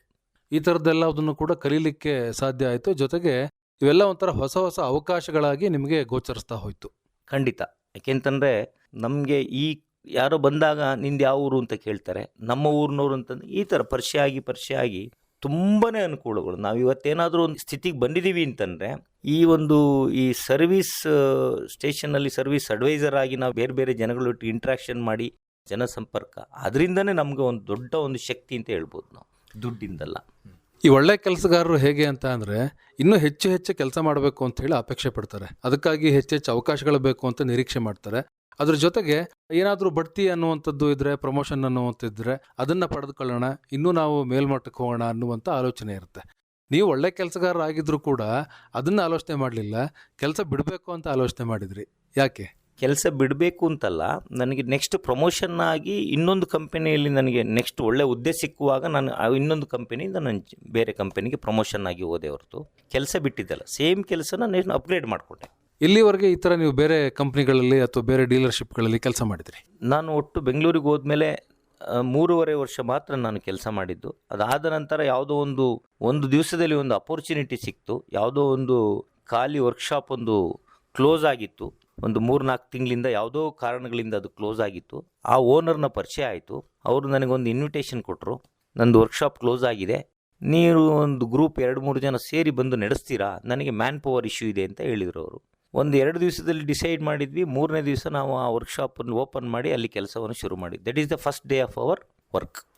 ಈಗ ಸಾಮಾನ್ಯವಾಗಿ ಒಂದು ಪ್ರತಿಷ್ಠಿತವಾದಂಥ ಕಂಪ್ನಿನಲ್ಲಿ ಕೆಲಸ ಮಾಡುವಾಗ ಅದರಿಂದ ಹೊರಬರಲಿಕ್ಕೆ ಅಷ್ಟು ಯಾರೂ ಕೂಡ ಇಷ್ಟಪಡೋದಿಲ್ಲ. ನೀವು ಹೇಗೆ, ಯಾಕೆ ಅಂತ ಅಂದರೆ ನೀವು ಹೊಸದಾಗಿ ಶುರು ಮಾಡ್ತೀರಾ ಅಂಥದ್ದು ನಿಮ್ಮ ಸ್ವಂತ ಒಂದು ಉದ್ಯಮ ಅಂತ ಹೇಳಿ, ಅದರಲ್ಲಿ ಯಶಸ್ಸು ಸಿಗುತ್ತೋ ಇಲ್ಲೋ ಅನ್ನೋ ಅಂಥ ಗೊಂದಲಗಳು ಸಾಕಷ್ಟಿರುತ್ತೆ. ಅದನ್ನೆಲ್ಲ ಹೇಗೆ ನಿವಾರಿಸ್ಕೊಂಡು ಹೊರಗಡೆ ಬಂದ್ರಿ? ನಮಗೆ ಮೊದಲೆಲ್ಲ ಈ ಏನೋ ಆಗ್ಬಿಡ್ಬೇಕು ಅಂತ ಗೌರ್ಮೆಂಟ್ ಇದರಲ್ಲಿತ್ತು. ಬಿಸ್ನೆಸ್ ವಿಷಯದಲ್ಲಿ ಹಿಂಗೆ ಆಗಬೇಕು ಅನ್ನೋ ಒಂದು ತೀರಾ ಒಂದು ದೊಡ್ಡ ಆಸೆಗಳೆಲ್ಲ ಏನು ಇರಲಿಲ್ಲ ಇನಿಷಿಯಲ್ ಆಗಿ. ನಾನು ಹೇಳಿದಾಗೆ ನನಗೆ ಅವರು ಕರೆದು ಒಂದು ಆಪ್ಷನ್ ಕೊಟ್ಟಾಗ ಯಾಕೆ ಒಂದು ಚಾನ್ಸ್ ತೊಗೊಳ್ಬಾರ್ದು, ನಮಗೆ without investment I am getting that option. ಈಗ ನೀವು ಬಿಸ್ನೆಸ್ ಮಾಡಬೇಕಂದ್ರೆ ಎಷ್ಟೋ ಮ್ಯಾಕ್ಸಿಮಮ್ ವಿಷಯಗಳಲ್ಲಿ ಏನಾಗುತ್ತೆ ಅಂತಂದರೆ ಅವರು ದುಡ್ಡು ಇನ್ವೆಸ್ಟ್ಮೆಂಟ್ ರಿಸ್ಕು ಪ್ಲಸ್ ಅಡ್ವಾನ್ಸು ಅದು ಇದೆಲ್ಲ ಮಾಡಿ ಒಂದು ಉದ್ದಿಮೆ ಸ್ಟಾರ್ಟ್ ಮಾಡಬೇಕಾಗತ್ತೆ. ಇದರಲ್ಲಿ ಅಂತ ಯಾವುದೇ ಒಂದು ನನಗೆ ರಿಸ್ಕ್ ಫ್ಯಾಕ್ಟರ್ಸ್ ಇರಲಿಲ್ಲ. ರೆಡಿ ವರ್ಕ್ಶಾಪಿಗೆ ಹೋಗಿ ನಡೆಸಿ ಅಂತಂದ್ರು ನಡೆಸ್ತಾ ಇದ್ವಿ ಅಷ್ಟೇ. ಅದರಲ್ಲಿ ಅವರು ಲೇಬರಲ್ಲಿ ಇಷ್ಟು ಪೋರ್ಷನ್ ಅಂತ ನಮಗೆ ಕೊಡ್ತಾ ಇದ್ರು, ಬಾಕಿದೆಲ್ಲ ಅವ್ರು ಇಟ್ಕೊಳ್ತಾ ಇದ್ರು. So without investment we started our business. ಹಿಂದಿನ ಕೆಲಸ ಚೆನ್ನಾಗಿತ್ತು, ಈ ಕೆಲಸ ಸರಿ ಅಂತ ಅನ್ನಿಸ್ತು. ಸೇಮ್ ಕೆಲಸನೇ ನಾನು ಕಂಟಿನ್ಯೂ ಮಾಡಿದ್ದು. ಈಗ ನಾನೇನು ಕೆಲಸ ಮಾಡ್ತಾ ಇದ್ದೆ ಅದೇ ಪ್ರೊಫೆಷನ್ನ ನಾನು ಬಿಸ್ನೆಸ್ ಆಗಿ ಚೇಂಜ್ ಮಾಡಿಕೊಂಡೆ, ಆಟೋಮೊಬೈಲ್ ಸರ್ವಿಸ್ ಸ್ಟೇಷನ್.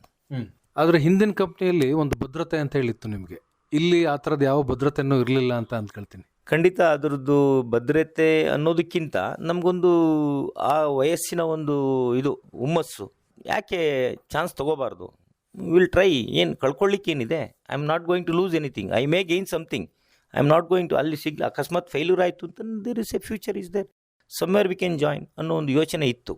ಹಾಗಾಗಿ ಸೀದಾ ಅಲ್ಲಿ ಸ್ಟಾರ್ಟ್ ಮಾಡಿದ್ವಿ ನಾವು. ಆ ವರ್ಕ್ಶಾಪನ್ನು ಹೇಗೆ ಪ್ರಬಲವಾಗಿ ಕಟ್ಟಿದ್ರಿ ನೀವು 3 ಜನ ಸ್ನೇಹಿತರು ಸೇರಿ? ಸರ್, ನಾವು ಒಂದು ವರ್ಷ ಅಲ್ಲಿ ವಿತೌಟ್ ಇನ್ವೆಸ್ಟ್ಮೆಂಟ್ ಇದರಲ್ಲಿ ಮೂಕಾಂಬಿಕಾ ಸರ್ವಿಸ್ ಸ್ಟೇಷನ್ ಅಂತ ಅಲ್ಲಿ ನಡೆಸ್ತಾ ಇದ್ವಿ. ಆ 1 ವರ್ಷ ಆದ ನಂತರ ನಮ್ಮದು ಬಿಸ್ನೆಸ್ ಸ್ವಲ್ಪ ಗ್ರೋ ಆಗ್ಲಿಕ್ಕೆ ಸ್ಟಾರ್ಟ್ ಆಯಿತು. ಆವಾಗ ನಾವು ಆ ಓನರ್ನ ಕೇಳಿದ್ವಿ, ನೋಡಿ ನಾವು ಇಲ್ಲಿ ಬಂದಮೇಲೆ ನಾವು ಬಿಸ್ನೆಸ್ನ ಗ್ರೋ ಮಾಡ್ತಾ ಇದ್ದೀವಿ, ನಿಮಗೂ ಚೆನ್ನಾಗಿ ಇನ್ಕಮ್ ಬರ್ತಾ ಇದೆ, ನಾವು ಹ್ಯಾಪಿಯಾಗಿದ್ದೀವಿ, ನನಗೆ ಒಂದು ಇದನ್ನು 5 ವರ್ಷಕ್ಕೆ ನನಗೆ ಅಗ್ರಿಮೆಂಟ್ ಮಾಡಿಕೊಡಿ. ಯಾಕೆಂದ್ರೆ ನಾನು ಬಿಸ್ನೆಸ್ ಗ್ರೋ ಮಾಡ್ತಾ ಇರೋದು ಯಾರು, ನಾನು ನಿಮ್ಮ ಜಾಗದಲ್ಲಿ. I don't have any writing document with me. ಹಾಗಾಗಿ ನನಗೆ ನೀವು ಒಂದು 5 ವರ್ಷಕ್ಕೆ ಅಗ್ರಿಮೆಂಟ್ ಮಾಡಿಕೊಡಿ, ಟರ್ಮ್ಸ್ ಆ್ಯಂಡ್ ಕಂಡೀಷನ್ ಹಾಕ್ಕೊಂಡು ಅಂತ. ಅವ್ರು ಹೇಳಿದರು, ಇಲ್ಲ ಆ ಥರ ಕೊಡ್ಲಿಕ್ಕೆ ಬರೋದಿಲ್ಲ ಅಂತ. ಆವಾಗ ನಮಗೆ ಸ್ವಲ್ಪ ಶಾಕ್ ಆಯಿತು. ಆವಾಗ ನಾವು ಬೇರೆ ಥರ ಯೋಚನೆಗಳನ್ನ ಮಾಡೋಕ್ಕೆ ಸ್ಟಾರ್ಟ್ ಮಾಡಿದ್ವಿ. ಏನು ಯೋಚನೆ ಅಂತಂದರೆ, ಅಲ್ಲಿ ಇದ್ಕೊಂಡ್ವಿ, ಇವ್ರು ಅಗ್ರಿಮೆಂಟ್ ಕೊಡಲ್ಲ ಅಂದಮೇಲೆ ನಾನು ಗ್ರೋತ್ ಮಾಡಿದ್ರೆ ನಾಳೆ ದಿವಸ ಅವರಿಂದ ನನಗೆ ತೊಂದರೆ ಆದರೆ ನಾನು ಆಮೇಲೆ I am in the road. So ಅದಕ್ಕೆ ಏನು ಮಾಡಿದ್ವಿ, ವಿತಿನ್ 3 months ನಾವು ಒಟ್ಟಿಗೆ ಒಂದು ಪ್ಲ್ಯಾನ್ ಮಾಡಿದ್ವಿ, ಬೇರೆ ಇನ್ನೊಂದು ಜಾಗ ನೋಡೋಕ್ಕೆ ಸ್ಟಾರ್ಟ್ ಮಾಡಿದ್ವಿ. ಇನ್ನೊಂದು 1200 ಸ್ಕ್ವೇರ್ ಫೀಟಲ್ಲಿ ನಾವೆಲ್ಲಿ ಕೆಲಸ ಮಾಡ್ತಾಯಿದ್ದೆ ಅಲ್ಲಿಂದ ಒಂದು 200 ಮೀಟರ್ ದೂರದಲ್ಲಿ ಯಾವುದೋ ಒಂದು 1200 ಅಡಿ ಜಾಗ ನಮಗೆ ರೆಂಟಿಗೆ ಸಿಕ್ತು. 5,500 ಬಾಡಿಗೆ, 1.5 ಲಕ್ಷ ಅಡ್ವಾನ್ಸ್. ಇಷ್ಟು ಕೊಟ್ಟು ಆ ಜಾಗನ ನಾವು ಅಲ್ಲಿಗೆ ಶಿಫ್ಟ್ ಮಾಡ್ಕೊಂಡ್ವಿ ನಮ್ಮ ಬಿಸ್ನೆಸ್ನ. ಅದು ನಮಗೆ 10 ವರ್ಷಕ್ಕೆ ನಾವು ಲೀಸ್ ತೊಗೊಂಡಿದ್ವಿ ಆ ಜಾಗನ. ಸೊ ಅಲ್ಲಿಂದ ನಮ್ಮ ಮೊದಲ ಇನ್ವೆಸ್ಟ್ಮೆಂಟ್ ಸ್ಟಾರ್ಟ್ ಆಯಿತು, ಕಮಿಟ್ಮೆಂಟ್ ಸ್ಟಾರ್ಟ್ ಆಯಿತು.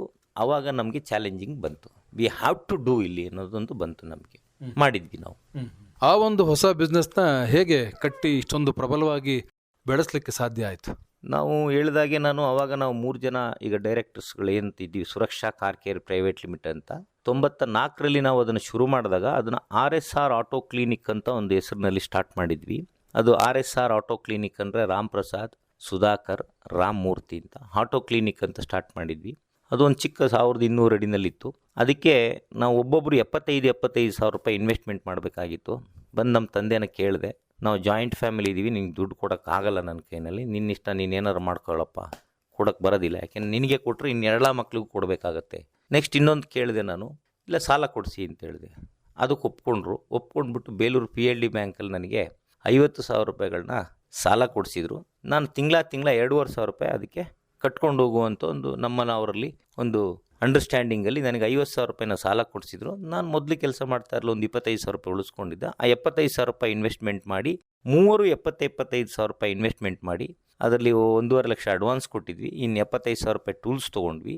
We started our own business model ಇಂದ ಆ ಜಾಗದಲ್ಲಿ. 3 ಜನರ ಒಂದು ನೆಟ್ವರ್ಕು ಅಥವಾ ನಿಮ್ಮ ಒಂದು ಅಂಡರ್ಸ್ಟ್ಯಾಂಡಿಂಗು ಹೇಗಿತ್ತು?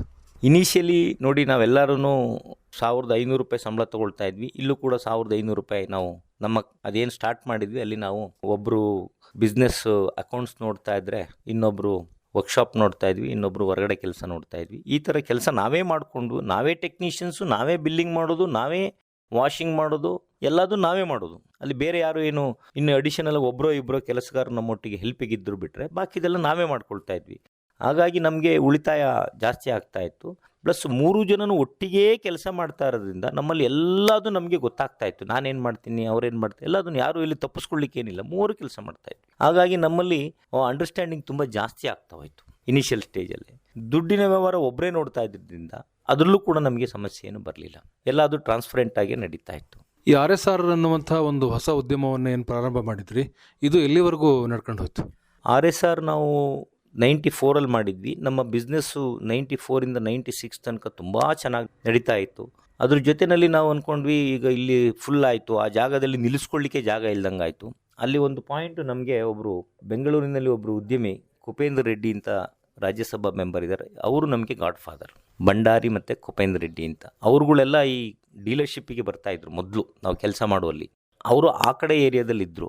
ನಾವಿಲ್ಲಿ ವರ್ಕ್ಶಾಪ್ ಮಾಡಿದ್ದು ನೋಡಿ ಅವರು ಅಲ್ಲಿಂದೆಲ್ಲ ನಮ್ಮ ಹತ್ರ ಬರ್ಲಿಕ್ಕೆ ಸ್ಟಾರ್ಟ್ ಮಾಡಿದ್ರು. ಅವರ ಫ್ರೆಂಡ್ ಸರ್ಕಲ್ಲು ಅವರು ಇವ್ರನ್ನೆಲ್ಲ ಕರ್ಕೊಂಬಂದು ನಮಗೆ ಇಂಟ್ರೊಡ್ಯೂಸ್ ಮಾಡಿದರು. ಇಂಟ್ರೊಡ್ಯೂಸ್ ಮಾಡುವಾಗ ನಮಗೇನಾಯಿತು, ಲೋಡು ನಮ್ಮ ಕೆಲಸದ ಇದೆಲ್ಲ ನೋಡಿ ಆ ಲೋಡೆಲ್ಲ ಇಂಪ್ರೂವ್ ಆಯಿತು ನಮಗೆ ಕೆಲಸದಲ್ಲಿ. ಸೊ 94 96 ನಮ್ಮದು ಫುಲ್ ಆಯಿತು. ಆವಾಗ ಯೋಚನೆ ಮಾಡಿದ್ವಿ ಇನ್ನೊಂದು ಔಟ್ಲೆಟ್ ಮಾಡಬೇಕು, ಇಲ್ಲಾಂದ್ರೆ ಸಾಕಾಗೋದಿಲ್ಲ ಇದು ಅಂತೇಳಿ. ಆ ಗೊತ್ತಿರುವ ಕಸ್ಟಮರ್ಸ್, ನಾನು ಹೇಳಿದ್ನಲ್ಲ ಈ ಬಿಸ್ನೆಸ್ಸಲ್ಲಿ ಫ್ರೆಂಡ್ಶಿಪ್ ಈಸ್ ಮೋರ್ ಇಂಪಾರ್ಟೆಂಟ್. ಪ್ರಾಂಪ್ಟಾಗಿ ಸರ್ವಿಸ್ ಕೊಟ್ಟರೆ ಖಂಡಿತ ನಮಗೆ ಅವ್ರು ರೆಸ್ಪೆಕ್ಟ್ ಕೊಡ್ತಾರೆ ಅಂತ. ಈ ಬಂದ ಕಸ್ಟಮರ್ಗಳಲ್ಲೇ ಒಬ್ಬರು ನಮಗೆ ಬಾ ನನ್ನ ಹತ್ರ ಜಾಗ ಇದೆ ನೀನು ಮಾಡ್ಕೊ, ಎಷ್ಟಾರು ಕೊಡು ಅಡ್ವಾನ್ಸು, ಎಷ್ಟಾರು ರೆಂಟ್ ಕೊಡು ಅಂತೇಳಿ ಇಲ್ಲಿಂದ ಒಂದು 6-7 ಕಿಲೋಮೀಟರ್ ದೂರದಲ್ಲಿ ಬೊಮ್ಮನಹಳ್ಳಿ ಅಂತ ಇದೆ, ಹೊಸೂರು ರೋಡ್. ಫಸ್ಟ್ ಸ್ಟಾರ್ಟ್ ಮಾಡಿದ ಆಡುಗೋಡಿ, ನಂತರ ಬೊಮ್ಮನಹಳ್ಳಿನಲ್ಲಿ ಒಂದು 10,000 ಸ್ಕ್ವೇರ್ ಫೀಟ್ಗಳಲ್ಲಿ ನಾವು ಇನ್ನೊಂದು ಔಟ್ಲೆಟ್ ಮಾಡಿದ್ವಿ. ಇಲ್ಲಿ ಒಬ್ಬರಿದ್ದರು, 2 ಜನ ಅಲ್ಲಿಗೆ ಶಿಫ್ಟ್ ಆದ್ವಿ ದೊಡ್ಡ ಔಟ್ಲೆಟ್ಗೆ. ಅದು 10,000 ಅಡಿನಲ್ಲಿ ಮಾಡಿದ್ವಿ. 97 ನಾವು 25 ಲಕ್ಷ ಇನ್ವೆಸ್ಟ್ಮೆಂಟ್ ಮಾಡಿದ್ವಿ. ಆವಾಗ ಅದರಲ್ಲಿ ಒಂದು 10 ಲಕ್ಷ ರೂಪಾಯಿ ಸಾಲ ಕೊಡಿಸಿದ್ರು ನಮ್ಮ ಕುಪೇಂದ್ರ ರೆಡ್ಡಿ ಅವರು, ಅವರ ಗ್ಯಾರಂಟಿ ಮೇಲೆ. ಅವಾಗ 10 ಲಕ್ಷ ರೂಪಾಯಿ ಸಾಲ ತೊಗೋಬೇಕು ಅಂತಂದರೆ ದೊಡ್ಡ ಕ್ವಶನ್ ಮಾರ್ಕ್ ಇತ್ತು. ಅವ್ರು ನಮ್ಗೆ ಗಾಡ್ ಫಾದರ್ ಅವ್ರು ಯಾವಾಗಲೂ. ಅವರು ನಮ್ಗೆ 10 ಲಕ್ಷ ರೂಪಾಯಿ ವಿಜಯ ಬ್ಯಾಂಕಲ್ಲಿ ಸಾಲ ಕೊಡಿಸಿದ್ರು. ಆ ಸಾಲ ತೊಗೊಂಡು ನಾವು ಇದರಲ್ಲಿ ಉಳಿಸಿದ್ದು ಒಂದು 7-8 ಲಕ್ಷ, ಅಷ್ಟೊತ್ತಿಗೆ 8-10 ಲಕ್ಷ ನಾವು ಉಳಿಸಿದ್ವಿ. ಏನು 94 96 7 ತನಕ ಆ ಉಳಿಸಿರೋ ದುಡ್ಡು ಪ್ಲಸ್ ಅದನ್ನು ಅಲ್ಲಿಗೆ ಇನ್ವೆಸ್ಟ್ಮೆಂಟ್ ಮಾಡಿದ್ವಿ. ಅಲ್ಲಿ 25 ಲಕ್ಷ ರೂಪಾಯಲ್ಲಿ ಒಂದು ದೊಡ್ಡ ಒಂದು ಸರ್ವಿಸ್ ಔಟ್ಲೆಟ್ ಮಾಡಿದ್ವಿ. ಆ ಔಟ್ಲೆಟ್ಟು ಬೆಂಗಳೂರಲ್ಲೇ ನಂಬರ್ 1 ಔಟ್ಲೆಟ್ ಇತ್ತು. ಅಷ್ಟು ದೊಡ್ಡ ಔಟ್ಲೆಟ್ನ ನಾವು ಮಾಡಿದ್ವಿ 10,000 ಅಡಿಗಳಲ್ಲಿ. ಅದು ನಮ್ಮ ಸಕ್ಸಸ್ ಪಾಯಿಂಟ್. ಅಲ್ಲಿ ನಾವು ಅವಾಗ ಹೆಸರನ್ನ ಚೇಂಜ್ ಮಾಡ್ಕೊಂಡ್ವಿ, ಸುರಕ್ಷಾ ಕಾರ್ ಕೇರ್ ಸೆಂಟರ್ ಅಂತ. ಅಲ್ಲಿ ನಾವು ಅದನ್ನು ಚೇಂಜ್ ಮಾಡ್ಕೊಂಡ್ವಿ, ನೇಮನ್ನು RSR ಬದಲಿಗೆ ಸುರಕ್ಷಾ ಅಂತ ಹೆಸರಿಟ್ಕೊಂಡ್ವಿ. ಈ ಸುರಕ್ಷಾ ಕಾರ್ ಕೇರ್ ಸೆಂಟರ್ ಹೇಗೆ ವಿಸ್ತರಣೆ ಆಗ್ತಾ ಹೋಯಿತು, ಮತ್ತೆ ಎಲ್ಲೆಲ್ಲಿ ಶಾಖೆಗಳನ್ನು ಪ್ರಾರಂಭ ಮಾಡಿದ್ರಿ? ಸರ್ 97ರಲ್ಲಿ ನಾವು ಅಲ್ಲಿ ಸ್ಟಾರ್ಟ್ ಮಾಡಿದ್ವಿ. 2002ನಲ್ಲಿ ಪುನಃ ಅದರ ಪಕ್ಕದಲ್ಲೇ ಇನ್ನೂ 10,000 ಅಡಿಗಳನ್ನ ಎಕ್ಸ್ಟೆಂಡ್ ಮಾಡಿದ್ವಿ. ನಮ್ಮ ಬಿಸ್ನೆಸ್ ಅಷ್ಟು ಗ್ರೋತ್ ಆಗ್ತಾ ಇತ್ತು 97 2002ಗೆ. ಸೊ ಇನ್ ಬಿಟ್ವೀನಲ್ಲಿ ನಮಗೆ ಅವಾಗ ನಾವೇ ಕೆಲಸ ಮಾಡಿಕೊಂಡು ಮಿನಿಮಮ್ ಖರ್ಚುಗಳು ಇದ್ದಿದ್ದರಿಂದ ನಮ್ಮ ಸೇವಿಂಗ್ಸ್ ಜಾಸ್ತಿ ಆಗ್ತಾ ಇತ್ತು. ನಾವು ಕೂಡ ಸಂಬಳನೇ ತೊಗೊಳ್ತಾ ಇದ್ವಿ. ನಾವು ಯಾವತ್ತೂ ದುಡ್ಡು ಎಷ್ಟಿದೆ ಅಂತಲೂ ಸ್ಟಾಕ್ ಆಗಿದ್ದನ್ನು ನೋಡ್ತಾ ಇರಲಿಲ್ಲ. ಸೊ 2001ನಲ್ಲಿ ಎಲೆಕ್ಟ್ರಾನಿಸಿಟಿನಲ್ಲಿ ನಾವು ಒಂದು ಪ್ರಾಪರ್ಟಿ ತೊಗೊಳ್ತೀವಿ, ಬರೀ 235 ರೂಪಾಯಿಗೆ, ಇನ್ಫೋಸಿಸ್ ಎದುರುಗಡೆ. ಅಲ್ಲಿ ಒಂದು ಇನ್ವೆಸ್ಟ್ಮೆಂಟ್ ಮಾಡಿದ್ವಿ. ಇರಲಿ ಒಂದು ನಾಳೆ ದಿವಸ ಉಳಿದ ದುಡ್ಡಲ್ಲಿ ನಾವು ಅಲ್ಲಿ ಇನ್ವೆಸ್ಟ್ಮೆಂಟ್ ಮಾಡಿದ್ವಿ. ಸೇಮ್ ಟೈಮಲ್ಲಿ ಒಂದು ಮಂಗಳೂರಲ್ಲಿ ಒಂದು ಇನ್ವೆಸ್ಟ್ಮೆಂಟ್ ಮಾಡಿದ್ವಿ ಪ್ರಾಪರ್ಟಿ ಮೇಲೆ. ಒಂದು 2-3 ಕಡೆ ನಾವು ಪ್ರಾಪರ್ಟಿ ಮೇಲೆ ಇನ್ವೆಸ್ಟ್ಮೆಂಟ್ ಮಾಡಿದ್ವಿ. ಅದು ಪ್ರಾಪರ್ಟಿ ಮಾಡಿದ ಉದ್ದೇಶ ಏನಂದ್ರೆ ನಾವು ಅಲ್ಲಿ ಔಟ್ಲೆಟ್ ಮಾಡಬೇಕಂತಾನೆ, ಬೇರೆ ಏನು ಉದ್ದೇಶ ಇಲ್ಲ ನಮಗೆ. ಸೊ 2002ನಲ್ಲಿ ಎಕ್ಸ್ಪ್ಯಾನ್ಷನ್ ಆಯಿತು. ಮಾರುತಿ ಆಥರೈಸ್ ಸರ್ವಿಸ್ ಸ್ಟೇಷನ್ ಅಂತ ಬರುತ್ತೆ. ಮಾರುತಿಯವರೇ ಆಥರೈಸೇಷನ್ ಕೊಡ್ತಾರೆ. ನಮಗೆ 98ರಲ್ಲಿ ಆಥರೈಸೇಷನ್ ಕೊಟ್ಬಿಟ್ರು ಮಾರುತಿ. ಅಲ್ಲಿ ತನಕ ಲೋಕಲ್ ವರ್ಕ್ಶಾಪ್ ಇದ್ವಿ. So we are become the authorised service station. So 2006ಅಲ್ಲಿ ಇನ್ನೊಂದು ಸ್ಕೀಮ್ನ ತೊಗೊಂಡು ಬರ್ತಾರೆ, ಮಾರುತಿ ಸರ್ವಿಸ್ ಮಾಸ್ಟರ್ಸ್ ಅಂತ. ಸೊ ಅಗೇನ್ ಅದು ಇನ್ ಬಿಟ್ವೀನ್ ಡೀಲರ್ ಮತ್ತು ಸರ್ವಿಸ್ ಸ್ಟೇಷನ್ ಮೊದಲೇ ಅಪ್ಗ್ರೇಡೇಷನ್ ಆಫ್ ದಿ ಇನ್ನೊಂದು ಸ್ಟೆಪ್ಪು. ನಾವು ಸರ್ವಿಸ್ ಮಾಸ್ಟರ್ಸನ್ನು 2006ಅಲ್ಲಿ ಎಲೆಕ್ಟ್ರಾನಿಸಿಟಿನಲ್ಲಿ 3rd ಔಟ್ಲೆಟ್ ಮಾಡ್ತೀವಿ ಸ್ವಂತ ಜಾಗದಲ್ಲಿ. ಅದು ಒಂದು ಟರ್ನಿಂಗ್ ಪಾಯಿಂಟ್ ನಮಗೆ. ಈಗ ತಾವು ಹೇಳಿದ್ರಿ, ನಾನು ಶುರು ಮಾಡಿದ್ವಿ, ಒಳ್ಳೆ ಬಿಸ್ನೆಸ್ ಬರ್ತಾ ಇತ್ತು, ತುಂಬ ಜನ ಬರ್ತಾ ಇದ್ರು ಅಂತ ಹೇಳಿ. ಮತ್ತೆಲ್ಲೋ ಹೋಗಿ ಶುರು ಮಾಡ್ತೀರಾ, ಅಲ್ಲೂ ಹಾಗೆ ಆಗುತ್ತೆ. ಮತ್ತೆ ಇನ್ನೊಂದು ಕಡೆಗೆ ಹೋಗ್ತೀರಾ, ಅಲ್ಲಿ ಜಾಗ ಸಾಕಾಗ್ದೇ ಇನ್ನೂ ಒಂದಷ್ಟು ಎಕ್ಸ್ಟೆಂಡ್ ಮಾಡ್ತೀರಾ, ಮತ್ತೆ ಇನ್ನೊಂದು ಕಡೆಗೆ ಇನ್ನೂ ದೊಡ್ಡದಾಗಿ ಮಾಡಬೇಕು ಅಂತ ಹೇಳಿ ಆಲೋಚನೆ ಮಾಡ್ತೀರಾ.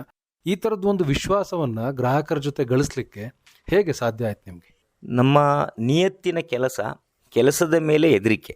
ಎಲ್ಲಿ ಹೆದರಿಕೆ, ಭಯ, ಭಕ್ತಿ ಮತ್ತು ಈ ರಿಲೇಷನ್ಶಿಪ್, ಇದು ಮೂರು ಯಾವುದೇ ಬಿಸ್ನೆಸ್ಸಲ್ಲಿದ್ದರೂ 100% ಅದು ಸಕ್ಸಸ್ ಆಗುತ್ತೆ ಅನ್ನೋ ನಂಬಿಕೆ ನಮಗೆ ಇದನ್ನು ಪಾಠ ಕಲಿಸಿದೆ. ನಮಗೆ ಅದರ ಬೇಸಿಸ್ ಮೇಲೇ ನಾವು ಅದನ್ನು ಮಾಡ್ಕೊಂಡು ಹೋಗಿದ್ದೀವಿ. ಆ ಒಂದು ಹೆದರಿಕೆನೇ ಇವತ್ತು ಈ ಮಟ್ಟಕ್ಕೆ ಬೆಳೆಸಲಿಕ್ಕೆ ಕಾರಣ ಆಯಿತು ಅಂತ. ಖಂಡಿತ. ಇವತ್ತು ಕೂಡ ನಾವು ಕಸ್ಟಮರ್ಗಳಿಗೆ ಹೆದರ್ತೀವಿ, ಭಯ ಭಕ್ತಿಯಿಂದನೇ ಕೆಲಸ ಮಾಡ್ತೀವಿ. ನಮ್ಮ ಹುಡುಗರಿಗೂ ಅದನ್ನೇ ನಾವು ಹೇಳ್ತೀವಿ. ಈಗ ತಾವೊಬ್ಬರು ಯಶಸ್ವಿ ಉದ್ಯಮಿದಾರರಾಗಿ ನಿಮ್ಮ ವಿಶೇಷ ಆಸಕ್ತಿ ಆಗಿರ್ತಕ್ಕಂತಹ ಕ್ಷೇತ್ರದ ಬಗೆಗಿನ ಕೆಲವೊಂದಷ್ಟು ವಿಚಾರಗಳನ್ನು ತಿಳಿದುಕೊಂಡ್ವಿ. ಏನೇನು ಸೇವಾ ಸೌಲಭ್ಯಗಳು ದೊರಕುತ್ತೆ ನಿಮ್ಮ ಕಂಪನಿಯಿಂದ? 2006 ನಾವು MSZ ಮಾಡಿದ ಮೇಲೆ 2012ನೇ ಇಸ್ವಿನಲ್ಲಿ ಸೇಲ್ಸ್ ಔಟ್ಲೆಟ್ಗಳಿಗೆ ಕಾಲ್ ಫಾರ್ ಮಾಡ್ತಾರೆ, ರೆಕಗ್ನೈಸ್ ಮಾಡಿ ಡೀಲರ್ಶಿಪ್ನ ನಮಗೆ ಕೊಡ್ತಾರೆ. ಸೇಲ್ಸ್ ಸರ್ವಿಸು ಎರಡೂ ಬರ್ತದೆ. ನಾವು 97ನಿಂದ ಅಪ್ ಟು 2012 ತನಕ ನಾವು ವೇರ್ ಇಂಟು ಓನ್ಲಿ ಸರ್ವಿಸ್. 2012ಅಲ್ಲಿ ನಾವು ಡೀಲರ್ಶಿಪ್ ತೊಗೊಂಡಾಗ ಸೇಲ್ಸ್ ಕೂಡ ಆ್ಯಡ್ ಆಗ್ತದೆ ನಮಗೆ. ಅದು ನಮ್ಮನ್ನು ಒಂದು ನೆಕ್ಸ್ಟ್ ಲೆವೆಲ್ಗೆ ಅದು ತೊಗೊಂಡೋಗ್ತು. ಈಗ ಎಲ್ಲೆಲ್ಲಿ ನಿಮ್ಮ ಶಾಖೆಗಳಿದ್ದಾವೆ ಸರ್? 2012ಅಲ್ಲಿ ನಾವು ಡೀಲರ್ಶಿಪ್ ತೊಗೊಂಡ್ಮೇಲೆ ಬೆಂಗಳೂರಿನಲ್ಲೇ ಹೇಳಬೇಕು ಅಂತಂದರೆ ಕೋರಮಂಗಲದಲ್ಲಿದ್ದೀವಿ, ಬೊಮ್ಮನಹಳ್ಳಿನಲ್ಲಿದ್ದೀವಿ, ಎಲೆಕ್ಟ್ರಾನಿಕ್ ಸಿಟಿ, ಚಂದಾಪುರ, ಅತ್ತಿಬೇಲೆ, ಕನಕಪುರ ರೋಡಲ್ಲಿ ತಲಗಟ್ಪುರದಲ್ಲಿದ್ದೀವಿ, ಆರೋಹಳ್ಳಿನಲ್ಲಿದ್ದೀವಿ, ಔಟ್ಸ್ಕರ್ಟ್ ಅಂತಂದರೆ ಬಂಗಾರಪೇಟೆನಲ್ಲಿದ್ದೀವಿ, ಶ್ರೀನಿವಾಸಪುರದಲ್ಲಿದ್ದೀವಿ, ಚಿಕ್ಕ ತಿರುಪತಿನಲ್ಲಿದ್ದೀವಿ. ಟೋಟಲ್ ನಮಗೀಗ ಒಟ್ಟು 11 ಸೇಲ್ಸ್ ಸರ್ವಿಸ್ ಔಟ್ಲೆಟ್ಗಳಿದ್ದಾವೆ. ಒಟ್ಟು 11 ಸರ್ವಿಸ್ ಔಟ್ಲೆಟ್ಗಳಿಂದ ಒಂದು 900 ಜನ ಕೆಲಸಗಳಲ್ಲಿ ಇದ್ದಾರೆ ಈಗ ನಮ್ಮ ಸಂಸ್ಥೆಯಲ್ಲಿ. ನೀವು ಪ್ರಾರಂಭ ಮಾಡಿದ ದಿವಸ ಇಷ್ಟು ದೊಡ್ಡದಾಗಿ ಬೆಳೆಸಲಿಕ್ಕೆ ಸಾಧ್ಯ, ಸುಮಾರು 900 ಜನರಿಗೆ ಉದ್ಯೋಗವನ್ನು ಕೊಡಲಿಕ್ಕೆ ಸಾಧ್ಯ ಅನ್ನುವಂತಹ ಸುಳುವು ಏನಾದರೂ ಇತ್ತ ನಿಮಗೆ? ಖಂಡಿತ ಇರಲಿಲ್ಲ. ನಮ್ಮ ಜೀವನ ನಾವು ನೋಡ್ಕೊಂಡು ಹೋಗಬೇಕು, ನಾವು ನಮ್ಮ ಲೈಫ್ನ ನಾವು ಲೀಡ್ ಮಾಡಬೇಕು ಅನ್ನೋದು ಒಂದೇ ಆಸೆ ಇತ್ತೇ ಹೊರತು ಇಷ್ಟೆಲ್ಲ ದೊಡ್ಡ ಆಸೆಗಳೇನೂ ಇರಲಿಲ್ಲ. ದೊಡ್ಡ ಒಂದು ವ್ಯವಸ್ಥೆ, ಇದನ್ನು ಎಲ್ಲೋ ಒಂದು ಕಡೆ ಕೂತ್ಕೊಂಡು ನಿಭಾಯಿಸೋದು ಅಷ್ಟು ಕಷ್ಟ ಆಗುತ್ತೆ. ಆದರೂ ಕೂಡ ನೀವು ನಿಭಾಯಿಸ್ತಾ ಇದ್ದೀರಾ. ಹೇಗೆ ನಿಭಾಯಿಸ್ತಾ ಇದ್ದೀರಿ? ನಾವು 3 ಇದರಲ್ಲಿ ಪಾರ್ಟ್ನರ್ಶಿಪ್ ಇದ್ದೀವಿ. ಫೌಂಡರ್ ಡೈರೆಕ್ಟರ್ಸ್ 3 ಜನ ಇದ್ದೀವಿ. ನಾನು ಹೇಳಿದಾಗೆ ನಾವು 3 ಕಡೆಯಿಂದ ಸೇರಿದಂಥವರು. ಏನೋ ದೇವ್ರ ಪುಣ್ಯನೋ ನಮ್ಮ ತಂದೆ ತಾಯಿಗಳು ಮಾಡಿದಂಥ ಒಳ್ಳೆ ಕೆಲಸನೋ, ಇದುವರೆಗೂ ನಾವು ದುಡ್ಡಿನ ವಿಷಯದಲ್ಲಿ ನಾನು ಹೇಳಿದಾಗೆ ನಾವು ಯಾವತ್ತೂ ಕೂಡ ಫೈಟ್ ಮಾಡ್ಕೊಂಡಿಲ್ಲ.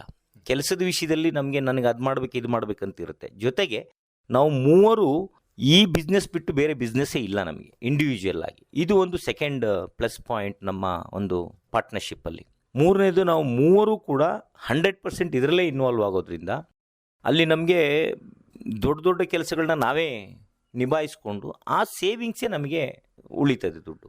ಇದು ಒಂದು ಪಾಯಿಂಟು.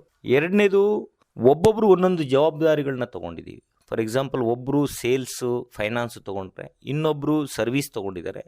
ನಾನು development, future expansions, man power management, publics management, PRO ಕೆಲಸ ಅಂತೀವಲ್ಲ, ಏನೇ ಗೌರ್ನಮೆಂಟ್ ರಿಲೇಟೆಡ್ ಏನೇ ಕೆಲಸಗಳಿದ್ರು ಅದನ್ನು ನೋಡ್ಕೊಳ್ಳುವಂಥದ್ದು. ಹೀಗೆ ಒಬ್ಬೊಬ್ಬರು ಒಂದೊಂದು ಜವಾಬ್ದಾರಿಗಳು ಮಾಡ್ಕೊಂಡಿರೋದ್ರಿಂದ ಸಕ್ಸಸ್ ರೇಟ್ ಈಸ್ ಮೋರ್. ಮತ್ತು ಒಬ್ಬರನ್ನೊಬ್ಬರು ನಂಬಿಕೆಯಲ್ಲಿ ನಾವು ತುಂಬ ಅನ್ಯೂನ್ಯವಾಗಿ ಇದ್ದೀವಿ. ಇನ್ನೊಂದು ವಿಶೇಷತೆ ಹೇಳಬೇಕು ಅಂತಂದರೆ, ನಾವು ಹೆಚ್ಚು ಕಡಿಮೆ ವಾರದಲ್ಲಿ 5 ದಿವಸ ಎಲ್ಲೇ ಇದ್ರೂ ಮಧ್ಯಾಹ್ನ ಊಟಕ್ಕೆ ಸೇರ್ಕೊಂಡ್ಬಿಡ್ತೀವಿ 3. ಇದರಲ್ಲಿ ಇನ್ನೊಂದು ಪಾಯಿಂಟ್ ನಿಮಗೆ ಹೇಳಬೇಕು. ನಾನು ಇನಿಷಿಯಲಿ ಹೋದಾಗ ನನಗೆ ಉಳ್ಕೊಳ್ಳಿಕ್ಕೆ ಸಮಸ್ಯೆ ಇತ್ತು. ನಾನು 1.5 ವರ್ಷ ನಾನು ಹೋಗಲಿಲ್ಲ.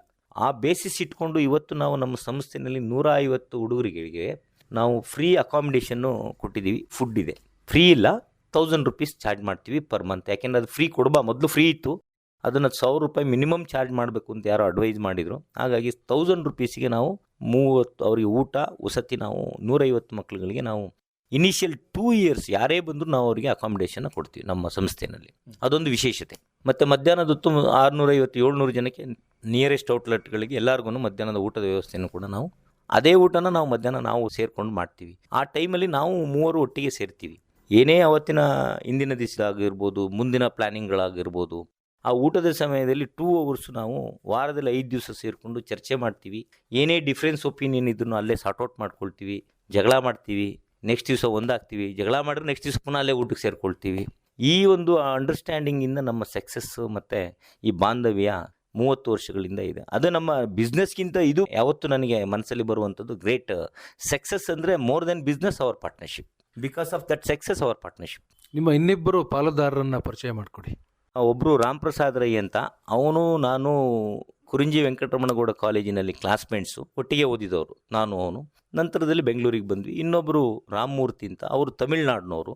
ರಾಮ್ ಪ್ರಸಾದ್ ರೈ ಅವರು ಮೂಲತಃ ಪುತ್ತೂರು ಅಂತಂದ್ರೂ ಅವರ ಸ್ವಂತ ನೆಲೆ ಕೇರಳ ಬೇಸು. ಇವರು ತಮಿಳ್ನಾಡು, ನಾನು ಕರ್ನಾಟಕ. ಎಲ್ಲರೂ ತಮಾಷೆ ಮಾಡ್ತಾರೆ, ನೀವು 3 ಕಡೆಯಿಂದ ಬಂದು ಎಲ್ಲೋ ಸೇರಿಕೊಂಡು ಏನೇನೋ ಮಾಡಿಬಿಟ್ಟಿದ್ದೀರಾ ಅಂತೇಳಿ. ಏನೂ ಮಾಡಿಲ್ಲ. ಆ ಒಂದು ನಂಬಿಕೆ, ವಿಶ್ವಾಸ ನಮ್ಮನ್ನು ಒಟ್ಟಿಗೆ ಇದುವರೆಗೂ ಇಟ್ಟು ಈ ಸಂಸ್ಥೆಯನ್ನು ಬೆಳೆಸಲಿಕ್ಕೆ ದಾರಿಯಾಗಿದೆ ನಮಗೆ. ಸುರಕ್ಷಾ ಕಾರ್ ಕೇರ್ ಪ್ರೈವೇಟ್ ಲಿಮಿಟೆಡ್ 1 ವರ್ಷದಲ್ಲಿ ಎಷ್ಟು ಕೋಟಿ ರೂಪಾಯಿನ ಬಿಸ್ನೆಸ್ಸನ್ನು ಮಾಡ್ತಾ ಇದೆ?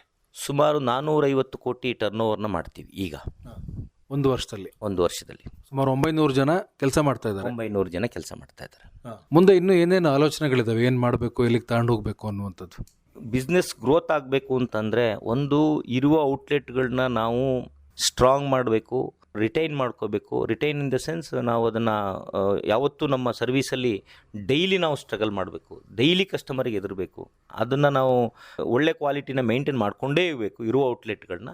ಪ್ಲಸ್ ಅಟ್ಲೀಸ್ಟ್ 2 ವರ್ಷಕ್ಕೆ ಒಂದಾದರೂ ನಾವು ಎಕ್ಸ್ಪ್ಯಾನ್ಷನ್ ಮಾಡಲೇಬೇಕು. ಎಕ್ಸ್ಪ್ಯಾನ್ಷನ್ ಮಾಡಿದಾಗಲೇ ನಮಗೆ ಗ್ರೋತ್ ಆಗೋದು. ಇರೋದ್ರಲ್ಲಿ ಒಂದು ಮ್ಯಾಕ್ಸಿಮಮ್ ನೀವು 100ಕ್ಕೆ 90-95% ಆದಮೇಲೆ ಮತ್ತೆ ಅದನ್ನು ಗ್ರೋತ್ ಮಾಡಲಿಕ್ಕೆ ಆಗಲ್ಲ ಅಲ್ಲಿ. ಸೊ ಗ್ರೋತ್ ಆಗಬೇಕು ಅಂದರೆ ಎಕ್ಸ್ಪ್ಯಾನ್ಷನ್ ಆಗಲೇಬೇಕು. 2 ವರ್ಷಕ್ಕೊಂದ್ಸಲ ನಾವು ಪುನಃ ಒಂದೊಂದು ಎಕ್ಸ್ಪ್ಯಾನ್ಷನ್ ಮಾಡ್ತಾನೆ ಇರ್ತೀವಿ. ಹೊಸದಾಗಿ ಕೆಲಸಕ್ಕೆ ಸೇರಿದಂಥ ದಿವಸಗಳು ಹೇಗಿತ್ತು ಅನ್ನುವಂಥದ್ದನ್ನು ನೀವು ಆರಂಭದಲ್ಲಿ ಹೇಳಿದ್ರಿ. ಹೆದರಿಕೆ ಇತ್ತು, ಕಲಿಬೇಕು ಅನ್ನುವಂಥ ಛಲ ಇತ್ತು, ಯಾವುದನ್ನು ಕೂಡ ಕಷ್ಟಪಟ್ಟು ಮಾಡ್ತಾ ಇರಲಿಲ್ಲ, ಇಷ್ಟಪಟ್ಟು ಮಾಡ್ತಾ ಇದ್ವಿ ಅನ್ನುವಂಥ ಮಾತನ್ನು ಹೇಳಿದ್ರಿ. ಇವತ್ತಿನ ಕಾಲಕ್ಕೆ ಬರ್ತಾ ಇರ್ತಕ್ಕಂಥ ಹುಡುಗರು ಏನಿದ್ದಾರೋ ಅವರು ಯಾವ ರೀತಿ ಇರಬೇಕು ಅಂತ ಹೇಳಿ ಬಯಸ್ತಾರೆ? ಸರ್, ಇವಾಗ ಹುಡುಗರುಗಳು ಎಲ್ರಿಗೂ ಕಾಲೇಜ್ಗಳಲ್ಲಿ ಯಾವುದನ್ನು ಸ್ಟೂಡೆಂಟ್ಸ್ಗಳಿಗೂ ಟೀಚರ್ಸ್ಗಳಿಗೂ ಹೊಂದಾಣಿಕೆ, ಕಲಿಯೋದು ಯಾವುದ್ರಲ್ಲೂ ಕೂಡ ಇಲ್ಲಿ ಬರ್ತಾರೆ. ನಮ್ಮ ಹತ್ರ ಬಂದಾಗ ನಾವೇನಾದ್ರು 2 ಕ್ವಶನ್ ಕೇಳಿದರೆ ಅದು ರಿಲೆವೆಂಟಾಗಿ ಅವರಿಗೆ ಗೊತ್ತಿರೋದಿಲ್ಲ. ಯಾರಿಗೂ ಸೀರಿಯಸ್ನೆಸ್ ಇಲ್ಲ. ಇವತ್ತು ಎಲ್ರಿಗೂ ಈಸಿ ಮನಿ ಬೇಕಾಗಿದೆ. ಈಗಿನ ಎಜುಕೇಷನ್ ಸಿಸ್ಟಮ್ ವಿಷಯಕ್ಕೆ ಬಂದಾಗ ಕಂಪ್ಯೂಟರ್ ಸೈನ್ಸು, ಆರ್ಟಿಫಿಷಿಯಲ್ ಇಂಟೆಲಿಜೆನ್ಸು ಮತ್ತು ENC ಎಲೆಕ್ಟ್ರಾನಿಕ್ ಆ್ಯಂಡ್ ಕಮ್ಯುನಿಕೇಷನ್ನು, ಮತ್ತು ಇನ್ನೊಂದು ಕಡೆ ನೋಡಿದಾಗ automobile, civil, agriculture based engineering ಆಗಿರ್ಬೋದು, BSc ಅಗ್ರಿಕಲ್ಚರ್ ಆಗಿರ್ಬೋದು, ಲಾ ಆಗಿರ್ಬೋದು, ಇನ್ನೊಂದಾಗಿರ್ಬೋದು. ಈ ಎರಡೂ ನೀವು ಡಿವೈಡ್ ಮಾಡಿದಾಗ ಒಂದು ಈ ಎಲೆಕ್ಟ್ರಾನಿಕ್ಸು, ಆರ್ಟಿಫಿಷಿಯಲ್ ಇವರೆಲ್ಲ ಟೆಕ್ನಾಲಜಿ ಬೇಸ್, ಅಂದರೆ ಅವರು ಕಂಪ್ಯೂಟರ್ ಒಟ್ಟಿಗೆ ಕೆಲಸ ಮಾಡ್ತಾರೆ, ಕಂಪ್ಯೂಟರ್ಗೋಸ್ಕರ ಕೆಲಸ ಮಾಡ್ತಾರೆ, ಟೆಕ್ನಾಲಜಿಗೋಸ್ಕರ ಕೆಲಸ ಮಾಡ್ತಾರೆ. ಈ ಇನ್ನೊಂದು ಭಾಗ ಏನಿದೆ, ಅವರು ಬಂದ್ಬಿಟ್ಟು ಇನಿಷಿಯಲ್ ಆಗಿ ಅವರಿಗೆ ತುಂಬಾ ಕೆಲಸ ಕಲಿಬೇಕಾಗುತ್ತೆ, ಸ್ಕಿಲ್ ಕಲಿಬೇಕಾಗತ್ತೆ. ಅವರು ಸ್ಕಿಲ್ ಕಲಿತಾ ಪಬ್ಲಿಕ್ಸ್ ಒಟ್ಟಿಗೆ ಕೆಲಸ ಮಾಡಬೇಕಾಗತ್ತೆ, ಟೆಕ್ನಾಲಜಿ ಜೊತೆ ಸೇರಿಸ್ಕೊಂಡು ಕೆಲಸ ಮಾಡಬೇಕಾಗತ್ತೆ. ಈ ಎಲ್ಲ ಬೆಳವಣಿಗೆಗಳು ನೋಡಿದಾಗ ಈ ಆಟೋಮೊಬೈಲು, ಸಿವಿಲ್ಲು ಇವ್ರಿಗೂ ಕಂಪೇರ್ ಮಾಡಿದಾಗ ಇನಿಷಿಯಲ್ ಆಗಿ ಇವರ ಸಂಬಳಗಳು ಕಮ್ಮಿ ಇರುತ್ತೆ. ಬಟ್ ಒಂದು 5 ವರ್ಷ 7 ವರ್ಷ ಆಗುವಾಗ ಇವರು ಎಲ್ಲೋ ಮೇಲೆ ಬೆಳವಣಿಗೆಗಳು ಜಾಸ್ತಿ ಆಗ್ತಾ ಇರುತ್ತೆ, ಅವಕಾಶಗಳು ಜಾಸ್ತಿ ಆಗುತ್ತೆ. ಅವರು ಉದ್ಯೋಗಗಳನ್ನ, ಸ್ವಂತ ಉದ್ಯೋಗಗಳು ಮಾಡ್ಬೋದು, ಬೇರೆಯವ್ರಿಗೆ ಉದ್ಯೋಗಗಳನ್ನ ಸೃಷ್ಟಿ ಕೊಡ್ಬೋದು ಅವರು. ಆದರೆ ಕಂಪ್ಯೂಟರ್ ಸೈಟು, ಆರ್ಟಿಫಿಷಿಯಲ್ ಇಂಟೆಲಿಜೆನ್ಸ್ ಇದರಲ್ಲಿ ಇನಿಷಿಯಲ್ ಆಗಿ ಅವ್ರಿಗೆ ಸಂಬಳ ಜಾಸ್ತಿ ಸಿಕ್ಕು ಖುಷಿ ಪಡ್ಬೋದೇ ಹೊರತು, ಎಲ್ಲೋ AC ರೂಮಲ್ಲಿ ಕೂತ್ಕೊಳ್ಬೋದೇ ಹೊರತು ಅದರಿಂದ ಅವರ ವೈಯಕ್ತಿಕ ಬೆಳವಣಿಗೆ, ಅವರ ಬುದ್ಧಿ ಬೆಳವಣಿಗೆ ಆಗ್ಬೋದು, ಇಲ್ಲ ಸ್ವಂತ ಉದ್ಯಮ ನಡೆಸಲಿಕ್ಕೆ ಆಗ್ಬೋದು, ಇದರಲ್ಲಿ ಯಾವುದೇ ಕಾರಣಕ್ಕೂ ಅವಕಾಶಗಳು 1-2%. ಆದರೆ ಇದರಲ್ಲಿ 95% ಅವಕಾಶಗಳು ಜಾಸ್ತಿ ಇದೆ. ನಾವು ಇವತ್ತು ಇದನ್ನು ನೆಗ್ಲೆಕ್ಟ್ ಮಾಡಿರೋದ್ರಿಂದ ವಿದ್ಯಾಸಂಸ್ಥೆಗಳಿಗೆ ನಾನು ಮತ್ತು ಪೋಷಕರಿಗೆ ನಾನು ಅಡ್ವೈಸ್ ಮಾಡೋದಿಷ್ಟೇ, ಯಾವುದೇ ಕಾರಣಕ್ಕೂ ಮಕ್ಕಳುಗಳನ್ನ ಕಂಪ್ಯೂಟರ್ ಸೈನ್ಸಿಗೆ ಹೋಗು, ಆರ್ಟಿಫಿಷಿಯಲ್ ಇಂಟೆಲಿಜೆನ್ಸ್ನೇ ತಗೋ, ಟೆಕ್ನಾಲಜಿ ಬೇಸ್, IT ಟೆಕ್ನಾಲಜಿ ಬೇಸಿಗೆ ಹೋಗು ಅಂತೇಳಿ ಯಾವುದೇ ಕಾರಣಕ್ಕೂ ನೀವು ಪ್ರೆಷರೈಸ್ ಮಾಡಬೇಡಿ, ತುಂಬ ಫೋರ್ಸ್ ಮಾಡಬೇಡಿ. ದಯವಿಟ್ಟು ನೀವು ಈ ಥರ ಸಿವಿಲ್ಲು, ಆಟೋಮೊಬೈಲು, ಮೆಕ್ಯಾನಿಕಲ್ಲು, ಅಗ್ರಿಕಲ್ಚರು ಇದಕ್ಕೆ ನೀವು ಒತ್ತು ಕೊಡಿ. ಇದರಲ್ಲಿ ಖಂಡಿತ ಮುಂದಿನ ದಿನಗಳಲ್ಲಿ ಇದಕ್ಕೆ ಬೇಡಿಕೆ ಇದೆ, ಬೆಳವಣಿಗೆ ಅವರಿಗಾಗತ್ತೆ, ಅದರಿಂದ ಅವರ ಲೈಫೇ ಚೇಂಜ್ ಆಗುತ್ತೆ. ಅದನ್ನು ಅರ್ಥಕೊಂಡು ತಾವು ಒಂದು ಮಕ್ಕಳುಗಳಿಗೆ ನಾವು ಯಾವತ್ತು ಅವರ ಕೆರಿಯರ್ ಬಗ್ಗೆ, ತಂದೆ ತಾಯಿಗಳಿಗೆ ಅವ್ರಿಗೆ ಗುರುಗಳಾಗಬೇಕು. ಕೆರಿಯರ್ ಬಗ್ಗೆ ನಾವು ಅವರಿಗೆ ಕೆರಿಯರ್ ಪಾತ್ ಏನಾಗಿರುತ್ತೆ, 5 ವರ್ಷದಲ್ಲಿ ಏನಾಗ್ಬೋದು, ನೀನು ಇದು ತೊಗೊಂಡ್ರೆ 10 ವರ್ಷದಲ್ಲಿ ಏನಾಗ್ಬೋದು, 15 ವರ್ಷದಲ್ಲಿ ಏನಾಗ್ಬೋದು ಅಂತ ಒಂದು ಕನಸುಗಳನ್ನು, ಒಂದು ಕೆರಿಯರ್ ಪಾತನ್ನು ನಾವು ಅವ್ರಿಗೆ ಹೇಳಿಕೊಟ್ರೆ ಖಂಡಿತ ಮಕ್ಕಳುಗಳಲ್ಲಿ ಅವಾಗ ಆಸಕ್ತಿ ಬರ್ತದೆ. ನಾವು ಯಾವತ್ತೂ ಆ ಕೆರಿಯರ್ ಪಾತನ್ನು ನಾವು ಅಡ್ವೈಸ್ ಮಾಡಲಿಲ್ಲ, ಎಲ್ಲರೂ ಈ ಕಡೆನೇ ಹೋಗ್ತಾ ಇದ್ದಾರೆ, ನಾನು ಆ ಕಡೆನೇ ಹೋಗಬೇಕು ಅಂತೇಳಿ ಏನು ಇವತ್ತು ಹೋಗ್ತಾ ಇದೆ, ಇದು ಒಳ್ಳೆ ಬೆಳವಣಿಗೆ ಅಲ್ಲ ಅಂತ ನನ್ನ ಭಾವನೆ. ದಯವಿಟ್ಟು ಈ ಕ್ಷೇತ್ರಗಳಿಗೆ ಒತ್ತು ಕೊಡಿ, ಕೌನ್ಸಿಲಿಂಗ್ ಮಾಡಿ, ಸಪೋರ್ಟ್ ಮಾಡಿ, ಒಳ್ಳೆಯದಾಗುತ್ತೆ ಅಂತ ನನ್ನ ಒಂದು ಕಳಕಳಿಯ ಮನವಿ. ಇಷ್ಟೆಲ್ಲ ಇದ್ದರೂ ಕೂಡ ಮತ್ತೆ ವಾಪಸ್ ನೋಡಿದರೆ ಹೆಬ್ಬಾಳ ಬಗ್ಗೆ ಬಹಳ ಪ್ರೀತಿ ನಿಮಗೆ. ಇಲ್ಲೇನು ಓದಲಿಲ್ಲ ನೀವು, ಆದರೂ ಕೂಡ ಹುಟ್ಟೂರು ಅನ್ನುವಂಥದ್ದು ಹೆಬ್ಬಾಳಿನ ಅಭಿವೃದ್ಧಿಗೆ ಒಂದಷ್ಟು ಕೆಲಸವನ್ನ ಮಾಡಬೇಕು ಅಂತ ಹೇಳಿ ಮಾಡಿದವರು. ಯಾಕೆ ಹೆಬ್ಬಾಳ ಕಡೆಗೆ ಮತ್ತೆ ತಿರುಗಿ ನೋಡುವ ಹಾಗಾಯ್ತು? ನಮಗೆ ನಮ್ಮ ದೊಡ್ಡಪ್ಪ, ನಮ್ಮ ಚಿಕ್ಕಪ್ಪ, ನಮ್ಮ ಅಪ್ಪ ಇವರೆಲ್ಲ ಪ್ರೇರಣೆ. ಯಾವುದೇ ಕಾರಣಕ್ಕೂ ಹುಟ್ಟೂರಿನ ಯಾರನ್ನೂ ಕೂಡ ಮರೀಲಿಕ್ಕಾಗಲ್ಲ. ಓದಿದ್ದು ಬೇಲೂರಲ್ಲಾದ್ರೂ ವಾರದಲ್ಲಿ 2 ದಿವಸ ಬಂದು ಇಲ್ಲಿ ನಾವು ರಜೆಗಳಲ್ಲೆಲ್ಲ ಇಲ್ಲೇ ಇರ್ತಿದ್ವಿ, ತೋಟದ ಕೆಲಸ ಮಾಡ್ತಾ ಇದ್ವಿ, ಎಲ್ಲ ಮಾಡ್ತಾ ಇದ್ವಿ. ಹಾಗಾಗಿ ಅದು ನಮ್ಮ ರಕ್ತ ಸಂಬಂಧ, ಭೂಮಿ ಸಂಬಂಧ, ಫ್ರೆಂಡ್ಶಿಪ್ಪು ಎಲ್ಲ ಇಲ್ಲಿ ಅಡಗಿರೋದ್ರಿಂದ ನಾವು ಹೆಬ್ಬಾಳು ನಮಗೆ ಅದು ಒಂಥರ ದೇವಸ್ಥಾನ ಇದ್ದಂಗೆ. ಇಲ್ಲೂ ಕೂಡ ಸಾಕಷ್ಟು ಅಭಿವೃದ್ಧಿ ಕೆಲಸಗಳಿಗೆ ತಾವು ಕೈ ಜೋಡಿಸಿದಿರಿ, ನೀವೇ ನಿಂತು ಮಾಡಿರ್ತಕ್ಕಂಥದ್ದು. ಏನೆಲ್ಲ ಮಾಡಲಿಕ್ಕೆ ಸಾಧ್ಯ ಆಯಿತು? ಇಲ್ಲಿ ಅವರ ಸಹಕಾರ ಹೇಗಿತ್ತು? ನನಗೆ ಬೆಂಗಳೂರಿಗೆ ಹೋದ್ಮೇಲೆ ಒಂದು ಅವಕ್ಕೆಲ್ಲ ಟೈಮ್ ಅಂತ ಹೇಳ್ತಾರೆ. ನಾವು ಮೊದಲಿಂದನೂ ಇಲ್ಲಿ ಕೂತ್ಕೊಂಡು ಮಾತಾಡಬೇಕಾದ್ರೆ ಅದು ಮಾಡಬೇಕು, ಇದು ಮಾಡಬೇಕು, ಹಂಗೆ ಮಾಡಬೇಕು, ಹಿಂಗೆ ಮಾಡಬೇಕು ಅಂತ ಎಷ್ಟೋ ಸಲ ಡಿಸ್ಕಷನ್ಸ್ ಮಾಡ್ತಾ ಇರ್ತೀವಿ. ಎಲ್ಲೋ ಒಂದೊಂದು ಸಲ ಎಲ್ಲ ಇದ್ದೂ ಸಕ್ಸಸ್ ಆಗಲಿಕ್ಕಾಗಲ್ಲ, ಯಾವುದು ಇಲ್ಲದೂ ಕೆಲವು ಸಲ ಸಕ್ಸಸ್ ಆಗ್ಬೋದು. ಅದಕ್ಕೆ ಉದಾಹರಣೆ ಏನು ಅಂತಂದರೆ, ನಾವು ಇಷ್ಟು ವರ್ಷ ಎಷ್ಟೆಷ್ಟೋ ಪರಿಚಯ ಇದ್ರೂ ಯಾರೂ ನಮಗೆ ಇಲ್ಲಿ ಫಂಡ್ಸ್ ಕೊಡ್ತಾ ಇರಲಿಲ್ಲ, ತರೋಕ್ಕಾಗ್ತಾ ಇರಲಿಲ್ಲ. ನನಗೆ ಲಾಸ್ಟ್ ಟೈಮ್ ಗೌರ್ನಮೆಂಟ್ ಬಂದಾಗ ಒಂದು 3-4 ಜನ ಮಿನಿಸ್ಟ್ರುಗಳು ಸ್ವಲ್ಪ ಆತ್ಮೀಯರಿದ್ದರು. ಸೊ ಅದು ಆಗೋದಕ್ಕಿಂತ ಮೊದಲೇ ನಾನು ನಮ್ಮ ಊರಿನ ಒಬ್ಬ ಜಗದೀಶ್ ಅಂತ ಇಂಜಿನಿಯರ್ ಒಟ್ಟಿಗೆ ಒಂದು ಮಾಸ್ಟರ್ ಪ್ಲ್ಯಾನ್ ಮಾಡಿಸ್ಕೊಂಡು ಆಟೋಕ್ಯಾಡ್ ಡ್ರಾಯಿಂಗ್, ಟೋಪೋಗ್ರಫಿ ಸರ್ವೆ ಮಾಡಿಸಿದ್ದೆ ನಮ್ಮ ಊರದು. ನಮ್ಮ ಊರಿನ 1 ಕಿಲೋಮೀಟ್ರ್ ಆಚೆ ಈಚೆ ಎಲ್ಲದನ್ನೂ ಒಂದು ಸರ್ವೇಸ್ ಮಾಡಿಸಿ, ಎಲ್ಲಿ ಸ್ಕೂಲ್ ಇದೆ, ಎಲ್ಲಿ ರೋಡ್ಸ್ ಇದೆ, ಎಲ್ಲಿ ಕೆರೆ ಇದೆ ಎಲ್ಲ ರೆಡಿ ಮಾಡಿಸಿ ಒಂದು PPT ಮಾಡಿಸ್ಕೊಂಡು ಇಟ್ಕೊಂಡಿದ್ದೆ. ಏನಕ್ಕೋ ನನಗೆ ಅದೊಂದು ಕ್ರೇಜು, ನಮ್ಮೂರನ್ನು ಒಂದು ಪ್ರೀತಿಗೋಸ್ಕರ. ಸೊ ಅದನ್ನು ನಾನೊಂದು PPT ಮಾಡಿ ಅವ್ರ ಹತ್ರ ಹೋಗಿ, ನಮ್ಮದು ಊರು ಹೀಗಿದೆ, ಈ ಥರ ಮಾಡಬೇಕು ಅಂತಿದ್ದೀವಿ, ನಿಮ್ಮ ಸಹಕಾರ ಬೇಕು, ಏನಾದ್ರು ಹೆಲ್ಪ್ ಮಾಡಿ, ಏನಾದ್ರು ಒಂದು ಫಂಡ್ ಕೊಡಿ. ಸೊ ನನ್ನ ಒಂದು ಇಂಟ್ರೆಸ್ಟು ಮತ್ತು ನಾನು ಮಾಡಿದ ಹೋಮ್ವರ್ಕ್ ನೋಡಿ PW ಆಫೀಸರ್ಸು ತುಂಬ ಖುಷಿಪಟ್ಟರು. ನೀನೇನು ಕಾಂಟ್ರಾಕ್ಟರ್ ಅಲ್ಲ, ನೀನು ಪ್ರಪೋಸಲ್ ತೊಗೊಂಬಂದಿದ್ಯಾ ಅಂದರೆ ನಿನಗೇನೋ ಒಂದು ಇಂಟ್ರೆಸ್ಟ್ ಇದೆ, ನಿನಗೆ ಏನು ಬೇಕು, ಎಷ್ಟು ಬೇಕು ಫಂಡು ನಾನು ಕೊಡ್ತೀನಿ, ನೀನು ಎಸ್ಟಿಮೇಷನ್ ಮಾಡಿಸು ಅಂತೇಳಿ. ನಾವು ಎಸ್ಟಿಮೇಷನ್ ಎಲ್ಲ ಮಾಡಿಸುವಾಗ ಒಂದು 3-3.5 ಕೋಟಿ ರೂಪಾಯಿದ ಕೆಲಸಗಳದೆಲ್ಲ ಪೂರ್ತಿ ಬಂತು. ನಾನು ಬೆಂಗಳೂರಲ್ಲಿದ್ದರಿಂದ ಬೆಂಗಳೂರಲ್ಲಿ ಯಾವ್ಯಾವ ಥರ ಬೆಳವಣಿಗೆಗಳಾಗ್ತದೆ, ರೋಡ್ ಬೆಳವಣಿಗೆ ಆಗ್ತದೆ, ಕೆರೆ ಬೆಳವಣಿಗೆ ಯಾವ ಥರ ಮಾಡ್ತಾರೆ, ನಂತರ ಫುಟ್ಪಾತ್ ಯಾವ ಥರ ಮಾಡ್ತಾರೆ, ಇದನ್ನೆಲ್ಲ ನಾನು ನೋಡಿ ನಮ್ಮ ಊರಲ್ಲಿ ಯಾಕೆ ಇರಬಾರ್ದು ಈ ಥರದ್ದು. ಅಲ್ಲೆಲ್ಲ ನಾವು ನೋಡಿ ನಾನು ಇರೋದು HSR ನಾವು ರಿಚೆಸ್ಟ್ ಲೇಔಟ್ ಅದು, ಅಲ್ಲಿದ್ದೀನಿ ನಾನು. ಸೊ ಅಲ್ಲಿಯ ಬೆಳವಣಿಗೆಗಳು ನೋಡಿ ಅದನ್ನು ಯಾಕೆ ಇಲ್ಲಿ ಇಂಪ್ಲಿಮೆಂಟ್ ಮಾಡಬಾರ್ದು ಅಂತ ಒಂದು ಡ್ರಾಯಿಂಗ್ ಮಾಡಿಸಿ ಇಟ್ಕೊಂಡಿದ್ದೆ ನಾನು. ಅದೇ ಟೈಮಿಗೆ ಇವರು ಬಂದಾಗ ಆ ಪ್ರಪೋಸಲ್ ನೋಡಿದ ತಕ್ಷಣ ಅವರು ಓಕೆ ಮಾಡಿದರು. ಇಂಜಿನಿಯರ್ಗಳನ್ನ ಬೆಂಗಳೂರಿಂದನೇ ಕರ್ಕೊಂಡು ಬಂದು ಅವ್ರ ಹತ್ರನೇ ಒಂದು ಎಸ್ಟಿಮೇಷನ್ ಮಾಡಿಸಿ, ಪ್ಲಸ್ ಅವ್ರ ಹತ್ರನೇ ಒಂದು ಡೀಟೇಲ್ ಎಸ್ಟಿಮೇಷನ್ ಹೇಗೆ ಇರಬೇಕು ಅಂತ ಮಾಡಿಸಿ ಅದನ್ನೆಲ್ಲ ಅವ್ರಿಗೆ ಪ್ರೆಸೆಂಟ್ ಮಾಡಿದಾಗ ತಕ್ಷಣ ಅವರು ಪ್ರಾಮ್ಸಿ ಅಂತ ಒಂದು ರೋಡ್ ಸೇಫ್ಟಿ ಇದರಲ್ಲಿ ಒಂದು ಫಂಡ್ಸ್ ಇರುತ್ತೆ, ಆ ಫಂಡಲ್ಲಿ ನಮಗೆ ಆ ಡಿಪಾರ್ಟ್ಮೆಂಟಲ್ಲಿ ರಂಗನಾಥ್ ಅಂತ ಒಬ್ಬರು ಇಂಜಿನಿಯರ್ಗೆ ಇದನ್ನೆಲ್ಲ ತೋರಿಸುವಾಗ ಅವರು ಖುಷಿಪಟ್ಟು ನನ್ನ ಇಂಟ್ರೆಸ್ಟ್ ನೋಡಿಬಿಟ್ಟು ಅವರು ತಕ್ಷಣ ಸ್ಯಾಂಕ್ಷನ್ ಮಾಡಿದರು. ತಕ್ಷಣ ಟೆಂಡರು ಕರೆದ್ರು, ಆರ್ಡರ್ಸು ಇಶ್ಯೂ ಮಾಡಿದರು. ಫ್ಯೂಚರಾ ಕನ್ಸ್ಟ್ರಕ್ಷನ್ ಅಂತ ಅವರಿಗೆ ಕಾಂಟ್ರಾಕ್ಟ್ ಸಿಕ್ತು. ನಮ್ಮ 100% ಟೈಮು ಇಲ್ಲಿಯ ಊರಿನವರ ಎಲ್ಲರನ್ನ ಒಂದು ಸಹಕಾರ ತುಂಬ ಚೆನ್ನಾಗಿತ್ತು. ಪ್ಲಸ್ ನಾನೊಬ್ಬ ಇಂಜಿನಿಯರ್ನ ಅಪಾಯಿಂಟ್ ಮಾಡಿಕೊಂಡೆ ಅಲ್ಲಿಂದ. ಅವರ ಕಂಪನಿ ಅಂಡರಲ್ಲಿ ನಮ್ಮ ಇಂಜಿನಿಯರ್ನ ಅಪಾಯಿಂಟ್ ಮಾಡಿಕೊಂಡು, ನಮ್ಮ ಅಣ್ಣನ ಮಗ ಒಬ್ಬ ಸೋನಾಲ್ ಅಂತಿದ್ದಾನೆ, ಅವನಾಗ್ಬೋದು, ನಮ್ಮ ಅಣ್ಣ ಆಗ್ಬೋದು, ಶಿವಕುಮಾರ್ ಆಗ್ಬೋದು, ಭುವನೇಶ್ ಆಗ್ಬೋದು, ನಮ್ಮ ಊರವರೆಲ್ಲರೂ ಒಂದು ಊರ ಹಬ್ಬದ ಥರ ಅದನ್ನು ಕೆಲಸನ ಎಲ್ಲರೂ ಇಂಟ್ರೆಸ್ಟ್ ತೊಗೊಂಡು, ಚಂದ್ರಯ್ಯ ಆಗ್ಬೋದು, ಎಲ್ಲರೂ ಇಂಟ್ರೆಸ್ಟ್ ತೊಗೊಂಡು ಅದನ್ನು ಇನ್ವಾಲ್ವ್ ಆಗಿ ಮಾಡಿದ್ವಿ. ಅದರಲ್ಲಿ ನಿಜವಾಗ್ಲೂ ಹೇಳ್ತಾ ಇದ್ದೀನಿ, ನಮಗೆ ಒಂದೇ ಒಂದು ರೂಪಾಯಿ ಕೂಡ ಅದರಲ್ಲಿ ನಮಗೆ ಉಳಿಲಿಲ್ಲ. ಯಾಕೆ ಅಂದರೆ, ಫಾರ್ ಎಕ್ಸಾಂಪಲ್ ಅವ್ರದ್ದು ಕ್ವಾಂಟಿಟಿ 100 ಕ್ಯೂಬಿಕ್ ಮೀಟರ್ ಇದ್ದರೆ ನಾವು 110-120 ಕ್ಯೂಬಿಕ್ ಮೀಟರ್ ಕಾಂಕ್ರೀಟ್ ಹಾಕಿದ್ದೀವಿ. ರೋಡು ಅವ್ರದ್ದು ಎಷ್ಟು ಒಂದು 60 cubic metre road tar road ಇದ್ದರೆ ನಾವು 65 ಮಾಡಿದ್ದೀವಿ ಕ್ವಾಂಟಿಟಿನ. ಸೊ ಮತ್ತು ನಮಗೂ ಅಷ್ಟೇ ಈ ಕೆಲಸದಲ್ಲಿ ಯಾರೂ ನಮ್ಮನ್ನು ಕೂಡ ಯಾವ ಆಫೀಸರ್ ಆಗಲಿ ಯಾರೂ ಆಗಲಿ 1 ರೂಪಾಯಿನೂ ಕೇಳಲೂ ಇಲ್ಲ. ಅಷ್ಟು ಖುಷಿಯಾಗಿ, ಅಂದರೆ ಅದು ಒಂಥರ ಅದು ನಾನು ಹೇಳಿದ್ನಲ್ಲ, I am not a contractor. First of all ಕಾಂಟ್ರಾಕ್ಟ್ರಿಗಾದರೆ ದುಡ್ಡು ಉಳಿಸ್ಬೇಕು, ನೆಕ್ಸ್ಟ್ ಇನ್ನೊಂದು ಪ್ರಾಜೆಕ್ಟಿಗೆ ಹೋಗಬೇಕು ಅಂತ ಆಸೆ ಇರುತ್ತೆ. ನನಗೇನು ಅದ್ರದ್ದು ಆಸೆ ಇಲ್ಲ, ಅದರಲ್ಲಿ ದುಡ್ಡು ಮಾಡಬೇಕು ಅಂತಲೂ ಆಸೆನೇ ಇರಲಿಲ್ಲ. ಬಂದು ಅದನ್ನೆಲ್ಲ 110% ಕೆಲಸ ಮಾಡಿಸಿ ಒಂದು ಕ್ವಾಲಿಟಿ ಕೆಲಸಗಳನ್ನ ನಾವು ಮಾಡಿ ಸಕ್ಸಸ್ ಮಾಡಿದ್ದೀವಿ. ಈಗ ನೋಡಲಿಕ್ಕೆ ಅದು ಖುಷಿ ಆಗ್ತದೆ ನಮಗೆ. ಬಹಳ ಚೆನ್ನಾಗಿ ಅಭಿವೃದ್ಧಿ ಆಗಿದೆ. ರಸ್ತೆ ಬದಿಯಲ್ಲಿ ಹೋಗ್ತಾ ಇದ್ರೆ ಯಾವ ಊರಿದು ಯಾರ ಊರು ಅನ್ನುವಂಥ ಒಂದು ಫೀಲ್ ಬರೋ ಥರ ಇದನ್ನು ಮಾಡಿದ್ರಿ. ಮನ್ಸು ಮಾಡಿದರೆ ಎಲ್ಲ ಗ್ರಾಮಗಳನ್ನು ಈ ಥರ ಮಾಡ್ಬೋದಾ? ಖಂಡಿತ. ನಾನು ಇದನ್ನು ಮಾಡಿದ ಮೇಲೆ ನೀವು ನಂಬಲ್ಲ, ನನಗೆ ಒಂದು 100 ಜನ ನನಗೆ ಅವಾಗವಾಗ ಫೋನ್ ಮಾಡಿ, ನೀನು ಗ್ರೇಟ್ ಮಾರ್ಯ, ನೀನು ಇಷ್ಟು ನಿಮ್ಮ ಊರಿಗೆ ಇಷ್ಟು ಕೆಲಸ ಮಾಡಿಸಿದೆಯಲ್ಲ, ತುಂಬ ಚೆನ್ನಾಗಿ ಕಾಣುತ್ತೆ. ಇಡೀ ತಾಲೂಕಲ್ಲಿ ಹೆಬ್ಬಾಳಿನ ಥರದ ಒಂದು ರೋಡು, ಹೆಬ್ಬಾಳಿನ ಒಂದು ಥರದ ಅಪ್ರೋಚು, ಒಳಗಡೆ ರೋಡಿಗೆ ಅಪ್ರೋಚ್ ಆಗ್ಬೋದು, ಮೇಯ್ನ್ ರೋಡ್ದಾಗ್ಬೋದು, ಲೈಟಿಂಗ್ಸ್ ಆಗ್ಬೋದು, ಕೆರೆದಾಗ್ಬೋದು, ಇದೆಲ್ಲದನ್ನು ಯಾವ ಇಡೀ ತಾಲೂಕಲ್ಲಿ ಎಲ್ಲೂ ಇಲ್ಲ. ಇದು ದಿಸ್ ದ ಫಸ್ಟ್ ವಿಲೇಜ್ ಇನ್ ಬೇಲೂರು ತಾಲೂಕು ಅಂತ ಎಲ್ಲರೂ ಹೆಮ್ಮೆಯಿಂದ ಫೋನ್ ಮಾಡಿ ಹೇಳ್ತಾರೆ. ಖುಷಿ ಆಗುತ್ತದು. ಅದಕ್ಕಿಂತ ಇನ್ನೇನು ಬೇಕಾಗಿಲ್ಲ ನಮಗೆ, ಆ ಖುಷಿನೇ ಸಾಕು. ಈ ಬೇಸಿಸ್ ಇಟ್ಕೊಂಡು ಏನು ಮಾಡಿದರು, ಕಳೆದ MLA ಅವರು, ಇಲ್ಲಪ್ಪ ನೀನೇನೋ ನಿಮ್ಮ ಹೆಬ್ಬಾಳು ಮಾಡಿಬಿಟ್ಟೆ, ಎಲ್ಲರೂ ನನಗೆ ಬೈಯಕ್ಕೆ ಶುರು ಮಾಡಿದ್ದಾರೆ, ನೀನು ಹಳೆ ಬಿಡೋ ನಾನು MLA, ನೀನು ಹಳೆ ಬಿಟ್ಬಿಟ್ಟು ಹೆಬ್ಬಾಳು ಮಾಡಿಸ್ಕೊಂಬಂದು ನಾನು ಯಾರಿಗೂ ಹೇಳಿಲ್ಲ ಇದನ್ನು ಫಸ್ಟ್. ಯಾಕೆಂತಂದ್ರೆ ಫಸ್ಟೇ ಹೇಳ್ಬಿಟ್ರೆ ಮತ್ತೆ ಪುನಃ ಅದನ್ನು ಫಂಡ್ ಯಾವ MLAಗಳು ಅವರು ಇವರು ಡೈವರ್ಟ್ ಮಾಡ್ತಾರೆ ಅಂತ ಎಂಡ್ ರಿಸಲ್ಟ್ ತನಕ ನಾನು ಹೇಳಿರಲಿಲ್ಲ. ಅದು ಒಳ್ಳೆ ಕ್ಲೀನಾಗಿ ಮಾಡ್ಕೊಂಡು ಬಂದ್ವಿ ಇನಿಷಿಯಲ್ಲಾಗಿ. ಆ ಬೇಸಿಸ್ ಮೇಲೆ ಹಳೆ ಬೀಡಿಗೂ ದುಡ್ಡು ಬೇಕೇ ಬೇಕು ಅಂತ MLA ಅವರು ಲಿಂಗೇಶ್ ಅಣ್ಣವ್ರು ಕೂತ್ಕೊಂಡ್ರು. ಅವರ ಕೊನೆಯ ಟೈಮಲ್ಲಿ ನಾನು ಪುನಃ ಅದನ್ನು ಕೂಡ ಒಬ್ಬರು ಇಂಜಿನಿಯರ್ನೆಲ್ಲ ಕರ್ಕೊಂಡು ಬಂದು ಹಳೆ ಬೀಡಿಗೂ ಕೂಡ 7 ಕೋಟಿ ಸ್ಯಾಂಕ್ಷನ್ ಮಾಡಿಸಿ ಅದೇ ಕಂಪನಿಯವರೊಟ್ಟಿಗೆ ಕೆಲಸ ಮಾಡಿಸ್ತಾ ಇದ್ದೀವಿ. ಕಾರಣಾಂತರಗಳಿಂದ ನಾನು ಇನ್ವಾಲ್ವ್ ಆಗಲಿಕ್ಕಾಗಲಿ. ಯಾಕೆ ಅಂತಂದರೆ ನಾನು ನನ್ನ ಊರ ಕೆಲಸ ಅಂತ ನಾನು ಮಾಡಿದೆ. ನಾನು ಅದು ಬಿಟ್ಟು ಪುನಃ ಆ ಕೆಲಸಕ್ಕೆ ಹೋದರೆ ಅದು ಬಿಸ್ನೆಸ್ ಆಗೋಗ್ಬಿಡುತ್ತೆ. ಆ ಬಿಸ್ನೆಸ್ ನನಗೆ ಕಾಂಟ್ರಾಕ್ಟಲ್ಲಿ ಬೇಡ, ನನಗೆ ನನ್ನದೇ ಬಿಸ್ನೆಸ್ ನನಗೆ ಬೇರೆ ಇದೆ. ಸೊ ಹಂಗಾಗಿ ಅದು ಹಳೆ ಬಿಡಿ ಕೆಲಸ ನಾನು ಮಾಡಲಿಲ್ಲ. ನನ್ನ ಇನ್ನೊಬ್ಬರು ಬ್ರದರ್ ಸತೀಶ್ ಅಂತ ಇದ್ದಾರೆ, ಅವರು ಅದನ್ನು ನಡೆಸ್ಕೊಂಡು ಹೋಗ್ತಾ ಇದ್ದಾರೆ. ಅದನ್ನು ಕೂಡ ಇದೇ ಮಾದರಿನಲ್ಲಿ ನಾವು ಡೆವಲಪ್ಮೆಂಟಿಗೆ 7 ಕೋಟಿ ರೂಪಾಯಿನ ಸ್ಯಾಂಕ್ಷನ್ ಮಾಡಿಸಿದ್ದೀವಿ. ಮುಂದಿನ ದಿವಸಗಳಲ್ಲಿ ಹೆಬ್ಬಾಳಿನ ಬಗ್ಗೆ ಇನ್ನೂ ಏನೇನು ಕನಸಿದೆ?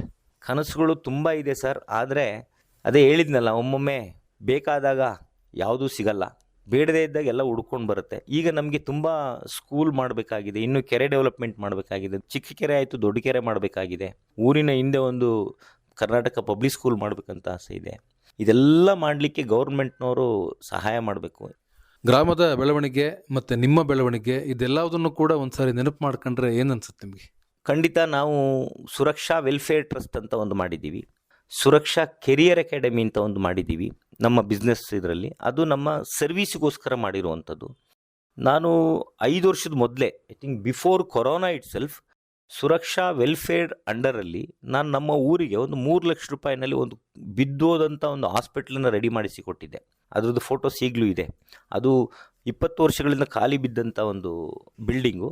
ಅದನ್ನು ಡಾಕ್ಟ್ರ್ ಇಲ್ಲಿಗೆ ಬಂದ ಮೇಲೆ ಅದನ್ನು ನಾವು ನಮ್ಮ ಸಂಸ್ಥೆಯಿಂದ ಅದನ್ನು ರೆಡಿ ಮಾಡಿಸಿ ಈಗ ಅದರಲ್ಲಿ ಫಸ್ಟ್ ಕ್ಲಾಸಾಗಿ ಡೈಲಿ ಒಂದು 30ರಿಂದ 40 ಪೇಷಂಟ್ಗಳಿಗೆ ಟ್ರೀಟ್ಮೆಂಟ್ ಮಾಡ್ತಾ ಇದ್ದಾರೆ. ಅದಾದ ನಂತರ ಎವ್ರಿ ಇಯರು ನಾವು ನಮ್ಮ ಕಂಪನಿ ವತಿಯಿಂದ ನಾನು ಶಾಲಾ ಮಕ್ಕಳುಗಳಿಗೆ ಈಗೆಲ್ಲ 10 ವರ್ಷದಿಂದನೂ ಒಂದಲ್ಲ ಒಂದು ಆ್ಯಕ್ಟಿವಿಟೀಸಲ್ಲಿ ಇನ್ವಾಲ್ವ್ ಆಗಿರ್ತೀವಿ. ಬುಕ್ಸ್ ಕೊಡಿಸೋದಾಗ್ಬೋದು, ಸ್ಪೋರ್ಟ್ಸ್ ಆ್ಯಕ್ಟಿವಿಟೀಸ್ಗೆ ಟೂಲ್ಸ್ ಕೊಡಿಸೋದಾಗ್ಬೋದು. ಈಗ ಎವ್ರಿ ಇಯರ್ ಸ್ಕೂಲ್ ಮಕ್ಕಳುಗಳಿಗೆ ಬ್ಯಾಗ್ಸ್ ಕೊಡಿಸ್ತೀವಿ. ಈಗ ಗಿಡ ಮರಗಳು ನಡೆಸುವಂಥದ್ದಾಗ್ಬೋದು. ಒಂದರಲ್ಲಿ ನಾವು ಇಲ್ಲಿ ಬರಲಿಕ್ಕೆ ಹೋಗಲಿಕ್ಕೆ ನಮಗೊಂದು ಕನೆಕ್ಟಿವಿಟಿ ಇರ್ತದೆ. ನಾವು ಆ ಒಂದು ಪ್ರೀತಿನಲ್ಲಿ ಒಂದಲ್ಲ ಒಂದು ಆ್ಯಕ್ಟಿವಿಟೀಸ್ನ ನಾನು ಖಂಡಿತ ಇಲ್ಲಿ ನಡೆಸ್ಕೊಂಡು ಮಾಡಿದ್ದೀನಿ ಇದುವರೆಗೂ, ಮುಂದೆ ಮಾಡ್ಕೊಂಡು ಹೋಗ್ತೀವಿ. ಆ ಮಾಡಿದಾಗ ಆ ತೃಪ್ತಿ ಖಂಡಿತ ಇದ್ದೇ ಇದೆ. ಯಾಕೆ ಅಂತಂದರೆ ಅದೆಲ್ಲ ಅಪೇಕ್ಷೆ ಪಡದೆ ಮಾಡುವಂಥ ಕೆಲಸಗಳು, ಮನಸ್ತೃಪ್ತಿಗೋಸ್ಕರ ಮಾಡುವಂಥದ್ದು ಖಂಡಿತ ತೃಪ್ತಿ ಇದೆ. ಯುವ ಜನರಿಗೆ ಮತ್ತು ಸಾಮಾನ್ಯ ಜನರಿಗೂ ಕೂಡ ನೀವು ಒಂದು ರೀತಿಯ ಮಾದರಿ ಸಾಧಕ. ಸಾಕಷ್ಟು ಸಾಧನೆಯನ್ನು ಮಾಡಿದ್ದೀರಿ, ಸಾಧನೆಯ ಹಾದಿಯಲ್ಲಿದ್ದೀರಿ. ಇನ್ನೂ ಸಾಧನೆಯ ಸವಾಲುಗಳು ಸಾಕಷ್ಟು ಇದ್ದಾವೆ ಅನ್ನುವಂಥದ್ದನ್ನು ಈಗಾಗಲೇ ವ್ಯಕ್ತಪಡಿಸಿದ್ರಿ. ನಿಮ್ಮನ್ನು ಅಭಿನಂದಿಸಬೇಕು ಅಂತ ಹೇಳಿದರೆ, ನಿಮ್ಮ ಸಲಹೆ ಬೇಕು ಅಂತ ಹೇಳಿದರೆ, ನಿಮ್ಮ ಸಹಕಾರ ಬೇಕು ಅಂತ ಹೇಳಿದರೆ ನಮ್ಮ ಕೇಳುಗರು ತಮ್ಮನ್ನು ಸಂಪರ್ಕ ಮಾಡುವಂಥದ್ದು ಹೇಗೆ? ನಾನು ಈಗಲೂ ಆಕಾಶವಾಣಿ ಮುಖಾಂತರ ಒಂದು ಕೋರಿಕೆ ಹೇಳ್ತೀನಿ. ಯಾರಿಗೇ ಆಗಲಿ ನಿಜವಾಗಿ ಕೆಲಸ ಕಲಿಬೇಕು, ಕೆಲಸ ಮಾಡಬೇಕು, ನಾನು ಮುಂದುವರಿಬೇಕು ಅನ್ನೋ ಒಂದು ಛಲ ಇದ್ದವರು ಆಟೋಮೊಬೈಲ್ ಉದ್ಯಮದಲ್ಲಿ ಕೆಲಸ ಬೇಕು ಅಂತಿದ್ದರೆ ಯಾವತ್ತೂ ಬೇಕಾದರೂ ನಾನು ಕೆಲಸ ಕೊಡಲಿಕ್ಕೆ ತಯಾರಾಗಿದ್ದೀವಿ. ನಮ್ಮ ಸಂಸ್ಥೆಯಲ್ಲಿ ವಿತ್ತು ಅವರಿಗೆ ಉಳ್ಕೊಳ್ಳುವ ವ್ಯವಸ್ಥೆ, ಊಟದ ವ್ಯವಸ್ಥೆ ಮಾಡಿ ಕೆಲಸ ಕೊಡುವಂಥ ವ್ಯವಸ್ಥೆಯನ್ನು ನಾವು ಮಾಡಲಿಕ್ಕಿದ್ದೀವಿ. ಆ ವಿಷಯದಲ್ಲಿ ನಾವು ಒಂದು ಸುರಕ್ಷಾ ಕೆರಿಯರ್ ಅಕಾಡೆಮಿ ಅಂತ ನಾವು ಒಂದು ಮಾಡಿದ್ದೀವಿ. ಅದು ಟ್ರೈನ್ ಮಾಡಿ ಕೆಲಸ ಕೊಡಿಸುವಂಥ ಒಂದು ಅಂಗಸಂಸ್ಥೆ ನಮ್ಮದು. ಅದರ ಮುಖಾಂತರ ನಾವು ಅದನ್ನು ಮಾಡ್ತಾಯಿದ್ದೀವಿ. ಯಾರು ಬೇಕಾದರೂ ಯಾವಾಗ ಬೇಕಾದ್ರೂ ಎಂಥ ಬಡ ಮಕ್ಕಳುಗಳಿಗಾಗಲಿ, ನಮ್ಗೆ ಆ್ಯಕ್ಚುಲಿ ಬೇಕಾಗಿರೋದೇ ನೀಡಿರುವಂಥವ್ರು. ಈಗ ಎಷ್ಟೋ ಜನ ಟೈಮ್ ಪಾಸಿಗೆ ಕೆಲವರು ಬೆಂಗಳೂರಿಗೆ ಬರ್ತಾರೆ, ಅಂಥವ್ರು ಬೇಡ ನಮಗೆ. ಅವ್ರ ಜೀವನ ರೂಪಿಸ್ಕೊಳ್ಳುವಂಥವ್ರು ಯಾರು ಇತ್ತು ಅಂತಂದರೆ any time welcome to our company, we will take them. ಹೇಗೆ ಸಂಪರ್ಕವನ್ನು ಮಾಡ್ತಕ್ಕಂಥದ್ದು? ಮೊಬೈಲ್ ನಂಬರ್ ನಂದು 9845011686. ಇಲ್ಲ ಅಂತಂದರೆ ನಮ್ಮದು ವೆಬ್ಸೈಟ್ನಲ್ಲಿ ನೀವು ಸುರಕ್ಷಾ ಕೆರಿಯರ್ ಅಕಾಡೆಮಿ ಆರ್ ಸುರಕ್ಷಾ ಕಾರ್ ಕೇರ್ ಪ್ರೈವೇಟ್ ಲಿಮಿಟೆಡ್ ಅಂತ ಹೊಡೆದ್ರೆ automatically everything comes in the Google. So ಅದರ ಮುಖಾಂತರ ಸಂಪರ್ಕ ಮಾಡಿದರೆ ನಮ್ಮಲ್ಲಿ ಜಾಬ್ ಅಪರ್ಚುನಿಟೀಸ್ ಖಂಡಿತ ಇದೆ. ನಿಮ್ಮ ಸಂಪರ್ಕ ಸಂಖ್ಯೆಯನ್ನು ಮತ್ತೊಮ್ಮೆ ಹೇಳಿ. 9845011686. ಈ ಕರೆಗೆ ಸಂಪರ್ಕವನ್ನು ಮಾಡುವ ಮೂಲಕ HR ಸುಧಾಕರ್ ಅವರನ್ನು ತಾವು ಮಾತನಾಡಿಸಬಹುದು. ಉದ್ಯೋಗದ ಕಾರಣಕ್ಕಾಗಿ ಅವ್ರು ಹೇಳಿದಂಥ ವೆಬ್ಸೈಟ್ ಏನಿದೆಯೋ ಅದಕ್ಕೆ ಭೇಟಿಯನ್ನು ನೀಡಿ ಅವ್ರ ಜೊತೆ ವೈಯಕ್ತಿಕವಾಗಿ ಮಾತಾಡುವಂತಹ ಸಂದರ್ಭದಲ್ಲಿ ಈಗ ಹೇಳಿದಂಥ ಸಂಪರ್ಕ ಸಂಖ್ಯೆಯನ್ನು ಬಳಸಿಕೊಂಡು ತಾವು ಮಾತನಾಡಬಹುದು. ಸರ್, ಇದುವರೆಗೆ ತಮ್ಮ ಜೀವನದ ಹಾದಿಯ ಕಥೆಯನ್ನು ಬಹಳ ಸೊಗಸಾಗಿ ಹೇಳಿದ್ರಿ. ತಮ್ಮ ಕುಟುಂಬದವರ ಅಭಿಪ್ರಾಯ ಹೇಗಿದೆ? ಕುಟುಂಬದವರೆಲ್ಲ ಏನಂತಾರೆ? ನಮ್ಮ ತಂದೆ ತಾಯಿ ಈಗ ಇಲ್ಲ. ನಮ್ಮ ದೊಡ್ಡಪ್ಪ ನಮಗೆ ಆದರ್ಶ ವ್ಯಕ್ತಿ. ಅವರ ಒಂದು ಆದರ್ಶಗಳೇ ನಮ್ಮನ್ನು ಈ ಮಟ್ಟಕ್ಕೆ ಬೆಳೆಸಲಿಕ್ಕೆ ನಮ್ಮ ತಂದೆ ತಾಯಿ, ದೊಡ್ಡಪ್ಪ, ನಮ್ಮ ಅಜ್ಜಿ ಇವರೇ ಕಾರಣ. ಈಗ ಊರಲ್ಲಿ ಯಾರೂ ಇಲ್ಲ. ಈಗ ನಾನು ನಮ್ಮ ಊರಲ್ಲಿ ಒಂದು ಜಾಗ ಇದೆ, ಅದನ್ನು ಏನಾದ್ರು ಒಂದು ಪಬ್ಲಿಕ್ಕಿಗೆ ಸ್ಪೆಂಡ್ ಮಾಡಬೇಕು ಅಂತ ಒಂದು ಯೋಚನೆ, ಏನಾದ್ರು ಒಂದು ಆ್ಯಕ್ಟಿವಿಟಿಗೆ ಜಾಗನ ಮಾಡಬೇಕು ಅಂತ ಅಂದ್ಕೊಂಡಿದ್ದೀವಿ. ಜಮೀನಿದೆ, ಜಮೀನಲ್ಲಿ ಮನೆ ಇದೆ ಒಂದು. ಸೊ ಅಲ್ಲಿಗೆ ಬರ್ತೀವಿ, ಹೋಗ್ತಾ ಇರ್ತೀವಿ. ಬೆಂಗಳೂರಿನಲ್ಲಿ ನಾನು, ನನ್ನ ಪತ್ನಿ ಪ್ರತಿಭಾ ಅಂತ ಇದ್ದಾರೆ. ನಾವು 99ರಲ್ಲಿ ಮದುವೆ ಆದದ್ದು. ನನ್ನ ಮಗಳು ಒಬ್ಬಳು ಈಗ BBA ಇನ್ HR ಮಾಡಿದ್ದಾರೆ. ಅವರು she is working in some different company. Because ನಮ್ಮ ಕಂಪನಿಗೆ ಬರಬಾರ್ದು, ಬೇರೆ ಕಡೆ ಕೆಲಸ ಮಾಡಬೇಕು ಅಂತ ಅವಳು ಬೇರೆ ಕಂಪನಿಯಲ್ಲಿ, ಆಟೋಮೊಬೈಲ್ ಫೀಲ್ಡಲ್ಲೇ ಇನ್ನೊಂದು ಕಂಪನಿಯಲ್ಲಿ ಅವಳು ಕೆಲಸ ಮಾಡ್ತಾ ಇದ್ದಾಳೆ. ಅಲ್ಲಿ ಅವಳು ಕೆಲಸಗಾರರದು ಹೇಗೆ ಅನ್ನೋದು ಅರ್ಥ ಮಾಡ್ಕೊಳ್ಳಿ ಅಂತ ಅಲ್ಲಿಗೆ ಕಳಿಸಿದ್ದೀನಿ. ನನ್ನ ಮಗ ಈಗ BBA LLB ಮಾಡಲಿಕ್ಕೆ ಈ ವರ್ಷ ಜಾಯ್ನ್ ಆಗಿದ್ದಾನೆ. ಈ ವರ್ಷ ಜಾಯ್ನ್ ಆಗಿ ಇನ್ನೊಂದು 5 ವರ್ಷ ಅವನ ಎಜುಕೇಷನ್ ಆದಮೇಲೆ ಅವನು ನೆಕ್ಸ್ಟ್ ಜೀವನ ಅವನು ಬರ್ಬೋದು ನಮ್ಮ ಬಿಸ್ನೆಸ್ಗೆ. ಇಲ್ಲದ್ರೆ ಅವನ ಜಾಗ ಅವನು ನೋಡ್ಬೋದು. HR ಸುಧಾಕರ್ ಅವರು, ಅವರ ಸಂದರ್ಶನವನ್ನ ಕೇಳ್ತಾ ಇದ್ದೀರಿ. ಅವರನ್ನು ಸಂಪರ್ಕ ಮಾಡಲಿಕ್ಕೆ ಅವರ ಸಂಪರ್ಕ ಸಂಖ್ಯೆ ಹೀಗಿದೆ. ಮೊಬೈಲ್ ನಂಬರ್ ನಂದು 9845011686. ನಿಮ್ಮ ಸಂಪರ್ಕ ಸಂಖ್ಯೆಯನ್ನ ಮತ್ತೊಮ್ಮೆ ಹೇಳಿ. 9845011686. ಒಳ್ಳೆಯದು ಸರ್, ಇದುವರೆಗೆ ನಿಮ್ಮ ಜೀವನದ ಯಶಸ್ಸಿನ ಹಾದಿಯ ಕಥೆಯನ್ನು ಬಹಳ ವಿವರವಾಗಿ ನಮ್ಮ ಕೇಳುಗರೊಂದಿಗೆ ಹಂಚಿಕೊಂಡ್ರಿ. ಏನೆಲ್ಲ ಕಷ್ಟವನ್ನು ಪಟ್ರಿ ಮತ್ತು ಹೇಗೆ ಅದನ್ನು ತಾವು ಸರಿಯಾಗಿ ಮಾಡಿಕೊಂಡ್ರಿ ಮತ್ತು ಯಾವ ಛಲದಿಂದ ಈ ಒಂದು ಹಂತಕ್ಕೆ ಬರಲಿಕ್ಕೆ ಸಾಧ್ಯ ಆಯಿತು ಅನ್ನುವಂಥ ವಿಚಾರಗಳನ್ನು ತಿಳಿಸಿದ್ರಿ. ಕೇವಲ ನಾವು ಬೆಳವಣಿಗೆ ಹೊಂದುವಂಥದ್ದಷ್ಟೇ ಅಲ್ಲ, ನಮ್ಮ ಊರು, ನಾವು ಹುಟ್ಟಿದಂತಹ ಊರು, ನಮ್ಮ ಶಾಲೆ ಇವೆಲ್ಲವೂ ಕೂಡ ಚೆನ್ನಾಗಿರಬೇಕು ಅನ್ನುವಂಥ ಆಶಯವನ್ನು ಇಟ್ಕೊಂಡು ಕೆಲಸವನ್ನು ಮಾಡ್ತಾ ಇದ್ದೀರಿ. ಅದರಲ್ಲೂ ಕೂಡ ಯುವಜನರಿಗೆ ಮಾದರಿಯಾಗಿ ಅವರಿಗೆ ಉದ್ಯೋಗವನ್ನು ನೀಡುವ ನಿಟ್ಟಿನಲ್ಲಿ ಮತ್ತು ಅವರ ಬದುಕನ್ನು ಕೂಡ ಬೆಳಗುವ ನಿಟ್ಟಿನಲ್ಲಿ ಕೆಲಸವನ್ನು ಮಾಡ್ತಾ ಇದ್ದೀರಿ.